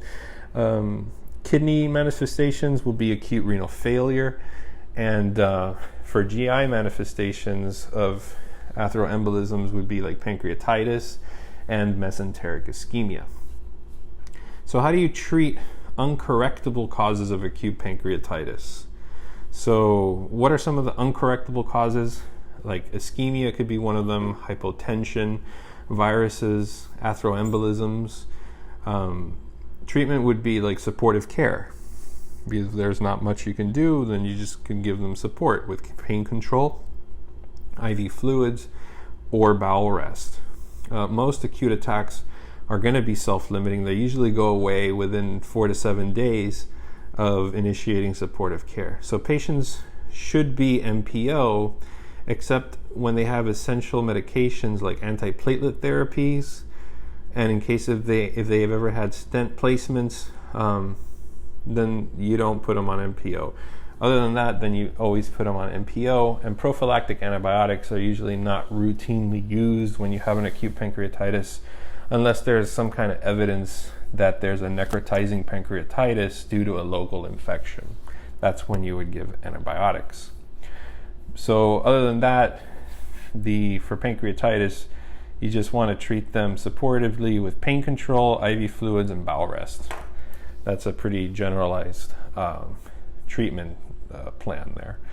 So then next up is drug-induced acute pancreatitis. They love to ask this because it's very specific, and you kind of just have to memorize these drugs. 5% of cases of acute pancreatitis do come from a drug-induced pancreatitis. So medications are going to be like anti-seizure medications, specifically valproic acid. Diuretics like furosemide or thiazides can cause pancreatitis. Drugs for inflammatory bowel diseases like sulfasalazine, 5-ASA, immunosuppressive agents like azathioprine. They love that connection with azathioprine and pancreatitis. As well as the HIV-related medications like didanosine and oral pentamidine. Those can cause acute pancreatitis. Antibiotics, metronidazole and tetracyclines can cause pancreatitis. But it's usually, these drugs, drug-induced pancreatitis is usually mild, so they'll present with like nausea, vomiting, abdominal pain that radiates to the back, an increase in the amylase and lipase levels, and on CT you're going to have peripancreatic fluid as well as fat stranding. And so treatment again for pancreatitis is supportive. You want to just do fluid and electrolyte replacement in these patients. All right, and then moving on, we have chronic pancreatitis. So for chronic pancreatitis, an overview of it is that it's caused by alcohol. If it's in a child, think of cystic fibrosis. Ductal obstructions like stones or tumors, malignancies can cause a chronic pancreatitis, and autoimmune causes. Now clinically, chronic pancreatitis is going to present with epigastric pain, and they can have intermittent pain-free intervals, also malabsorption like steatorrhea. They can have weight loss and diabetes. So diabetes is a big one for chronic pancreatitis. On labs and on imaging, here in chronic pancreatitis, amylase and lipase could be normal, and they're not very diagnostic. And that's because in the pancreas, when there's chronic pancreatitis, the pancreas has gotten very patchy. So little areas of patchy inflammation and fibrosis turns out to be like a burnt out pancreas. So the actual enzymes that are in that pancreas are either normal or actually low. So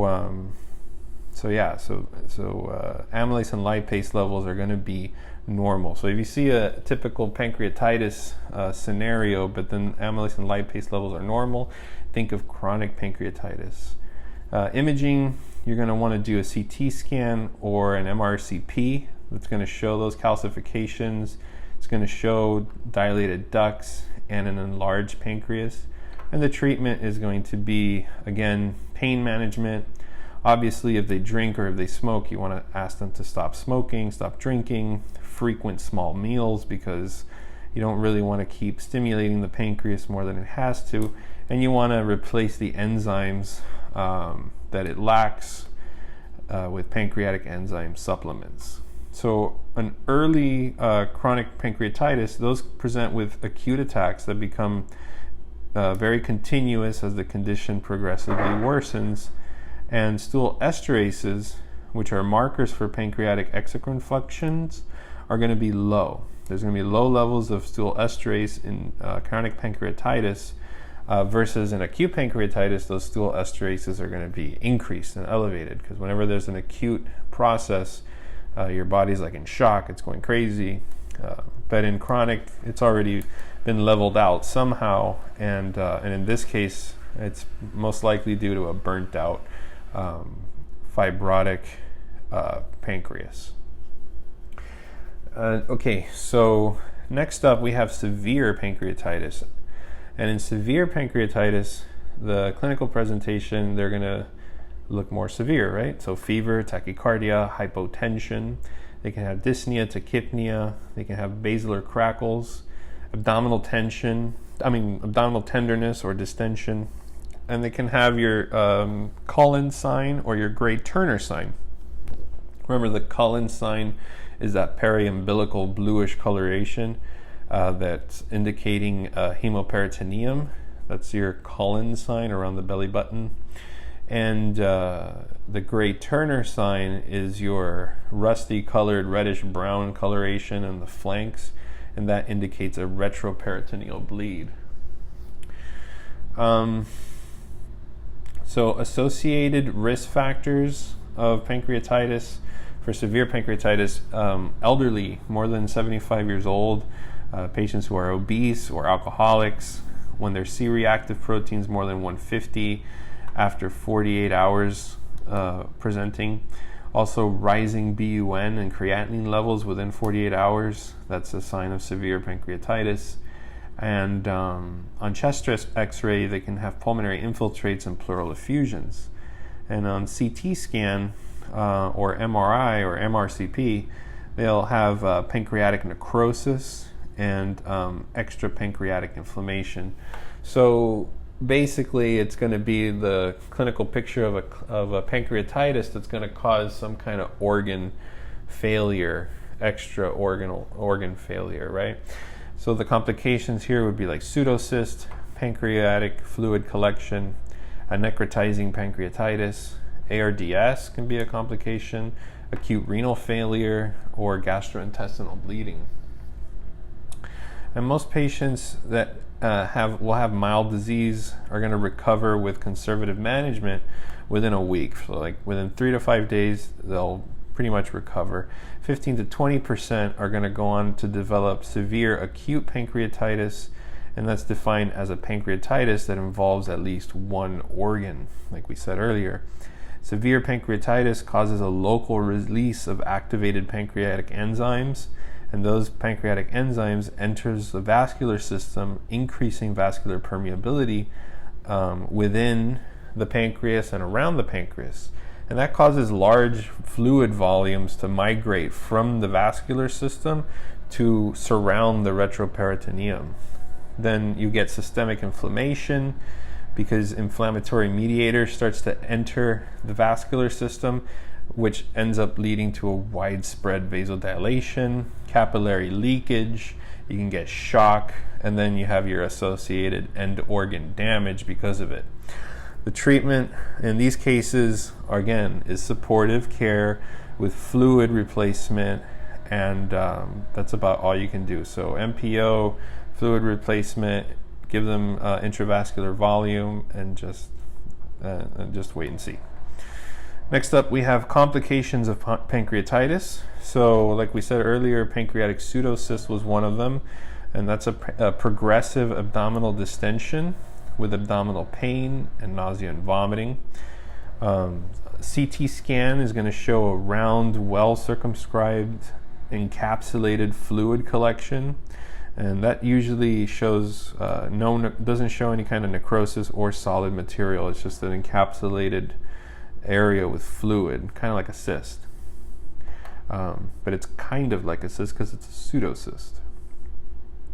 So there's a thick fibrous capsule that surrounds that, and that contains enzyme-rich fluid. And it also contains tissue and debris. There's also an increase in serum amylase, and complications are going to be spontaneous infection.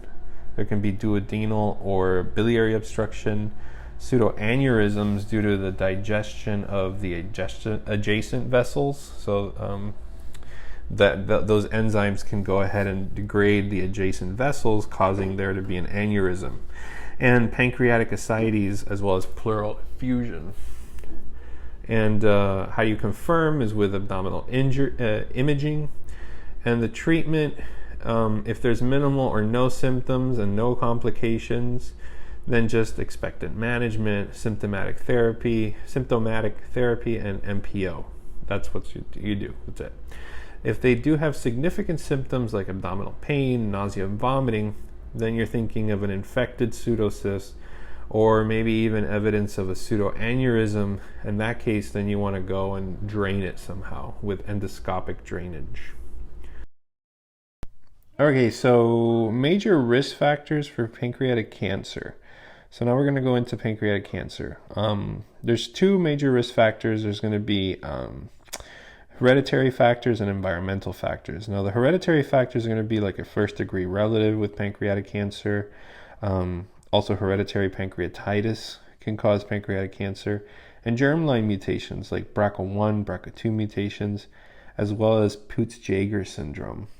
Now, environmental factors like cigarette smoking, obesity, low physical activity, and non-hereditary chronic pancreatitis, those can all lead to pancreatic cancer. And the number one most significant one is cigarette smoking. So because of that, smoking cessation is going to decrease the risk of pancreatic cancer all the way by 25%. So it's really a good incentive to stop smoking to prevent that pancreatic cancer from arising. Pancreatic cancer is the fourth leading cause of cancer death in the U.S. The adenocarcinoma is going to be the most common tissue type, and it usually occurs after the age of 45. It's more common in men and in African American patients, and it's usually diagnosed later on in life with a high mortality, so 98% mortality according to some studies. That's not good. Long-standing diabetes can also be risk factors for pancreatic cancer. New onset of diabetes often is a sign of an occult pancreatic cancer, so that's another thing you should worry about. So if there is a newly diagnosed or new sign of new onset of diabetes, you have to have pancreatic cancer in your differential. So treatment of diabetes has variable effects on the cancer risk. Specifically, insulin and insulin secretagogues like sulfonylurea, those actually increase the risk of cancer, probably due to the constant stimulation that those medications and drugs have on the pancreas. If they're chronically going to be stimulating them and squeezing the pancreas out of every last drop of insulin, eventually that's going to cause inflammation, chronic inflammation that can lead to chronic pancreatitis, that can lead to pancreatic cancer. But then what you need to know also is that metformin in itself decreases the risk for pancreatic cancer. So there is light at the end of the tunnel there, right? Okay, so pancreatic adenocarcinoma risk factors, like we said, smoking, hereditary pancreatitis, non-hereditary chronic pancreatitis, obesity, and lack of physical activity are your main ones, your main risk factors. Clinically, patients are going to present with systemic symptoms like weight loss, anorexia, and that's the most common. So weight loss and anorexia is about 85% of patients are going to present that way. Anyway, if you have weight loss in any patient with anorexia, new onset of weight loss, you should be thinking of cancer regardless. Then you have abdominal pain that radiates to the back, 80% of the cases, jaundice at 56%, and recent onset atypical diabetes mellitus, unexplained migratory superficial thrombophlebitis, and hepatomegaly, as well as ascites with metastasis. Now, on lab studies, there can be cholestasis, and that cholestasis is going to increase the direct bilirubin, as well as increasing in alk phosphatase. And there's also an increase in cancer-associated antigens, specifically CA19-9. But it's not used as a screening test, the 19-9. Abdominal ultrasound is done if they have jaundice, but if they do not have jaundice, then you need to do a CT scan. So CT scan is reserved only if you do not present with jaundice, versus if you have jaundice, then you do an abdominal ultrasound. It's kind of easy to think about that, is because the CT scan is going to be beneficial for things that are more deep into the abdomen, right? So if you're thinking of the pancreas that divides into three, right? You got your pancreatic head, your body, and your tail. And since the pancreatic head is the one that's the most superficial in your abdomen, then ultrasound is going to pick up things around the pancreatic head, around the biliary system. So that's why an abdominal ultrasound is used if the patient has jaundice, because if he has jaundice, then some part of the biliary tree is going to be involved. Versus a CT scan is done if there is no jaundice. That's if the cancer is going to lie within deeper inside the pancreas, like the body or the tail. Okay, so the presentation and workup is going to vary depending on where the tumor is located. So classic findings are going to be weight loss and insidious onset, like abdominal pain that's worse at night, and also with eating and lying supine. So let's go to specifically the cancer of the pancreatic head. This is where the majority of the pancreatic cancers are found in. Patients are going to present with jaundice, like we said earlier, because of a bile duct obstruction. And because of that obstruction, there's going to be an increase in alk phos and bilirubin. There's also going to be steatorrhea, pancreatic exocrine insufficiency, or there can be pancreatic duct blockage. And this can lead to a compression of a pancreatic duct and common bile ducts. And it's going to show that double duct sign on imaging. The backup of the bile is going to lead to a dilation of the intra and extrahepatic bile ducts, and non-tender distended gallbladders is going to be your Courvoisier sign. Remember that. Left supraclavicular lymph node enlargement is your Virchow's node, and that's obviously a presentation of metastatic disease. And again, like we said, ultrasound is going to be the better choice for detecting pancreatic head tumors, and it's going to exclude other causes of biliary obstruction like cholelithiasis. However, if ultrasound isn't working, or you're not seeing anything on ultrasound, then you want to move ahead, like we said earlier, that you want to do a CT scan. And if that CT scan doesn't show you anything, then you want to do an ERCP. But what do you do if ERCP is contraindicated? If ERCP is contraindicated, or if it's not diagnostic either, you want to do a percutaneous transhepatic cholangiogram, which is called a PTC. The PTC, however, that's an invasive procedure where a needle is going to be inserted into the dilated bile duct, and then contrast material then is going to be injected into the bile duct to see that biliary tree. It's also good for actually injecting medication directly in there as well. So it's used for evaluation of patients who have previously been identified with biliary tract dilations, but they're not candidates for an ERCP. Also, the PTC is good for bile drainage, so that's another draining modality, right? Specifically of infected bile in patients with cholangitis. Also, if there's some type of stone, it could be extracted that way, and you can also dilate that biliary area if there's strictures involved, or you can even put a stent in there due to a malignant stricture. So PTC, percutaneous percutaneous transhepatic cholangiogram is a pretty good modality, but that's like the last resort. And then cancer of the pancreatic tail and the body, these don't present with obstructive jaundice, and CT is going to be preferred to rule out other causes. And the ultrasound then is less visible in the tail and the body. That's because of, like we said, it's deeper within the abdomen. The intestines and the bowel gases are going to overlie the pancreas, so ultrasound is less sensitive on detecting any type of tumors that are less than 3 centimeters.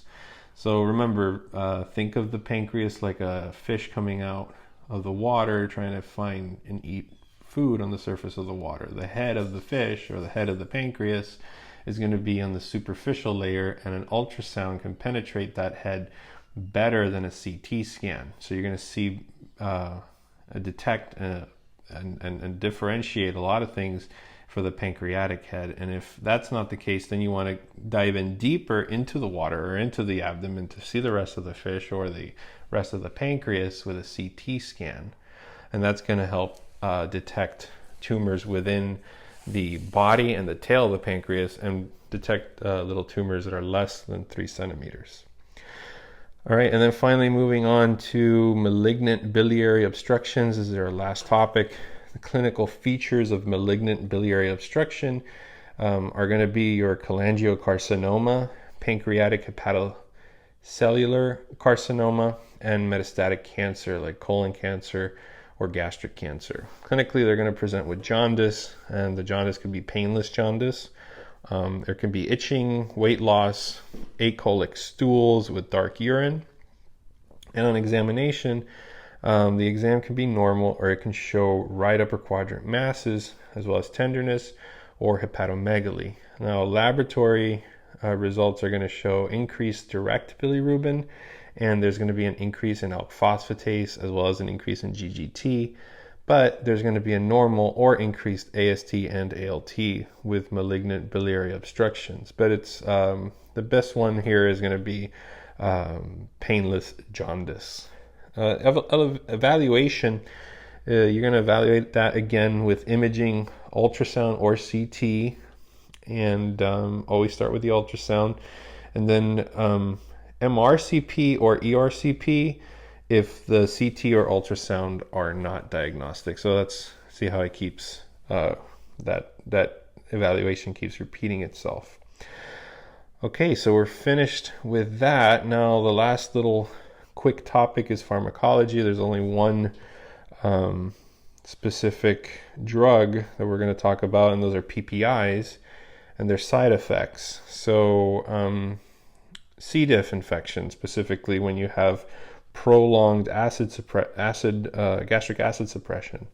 So if you're on chronic PPIs, that chronic prolonged acid suppression is going to prolong the suppression, and it's going to decrease calcium absorption. So because of a decrease in calcium absorption, patients that are on PPI long term are going to present with osteoporosis as a risk factor. There's also an increase in colonization of pathogens in the upper GI tract. Obviously, because of less acid to kill off those bacteria, there's going to be increased risks of pneumonia. So pneumonia, osteoporosis, those are all good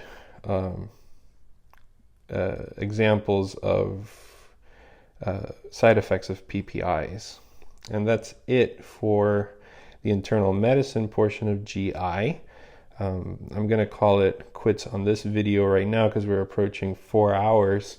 So the next topic, we're going to continue on with GI peds, which is in itself another good hour and a half, maybe 2 hours.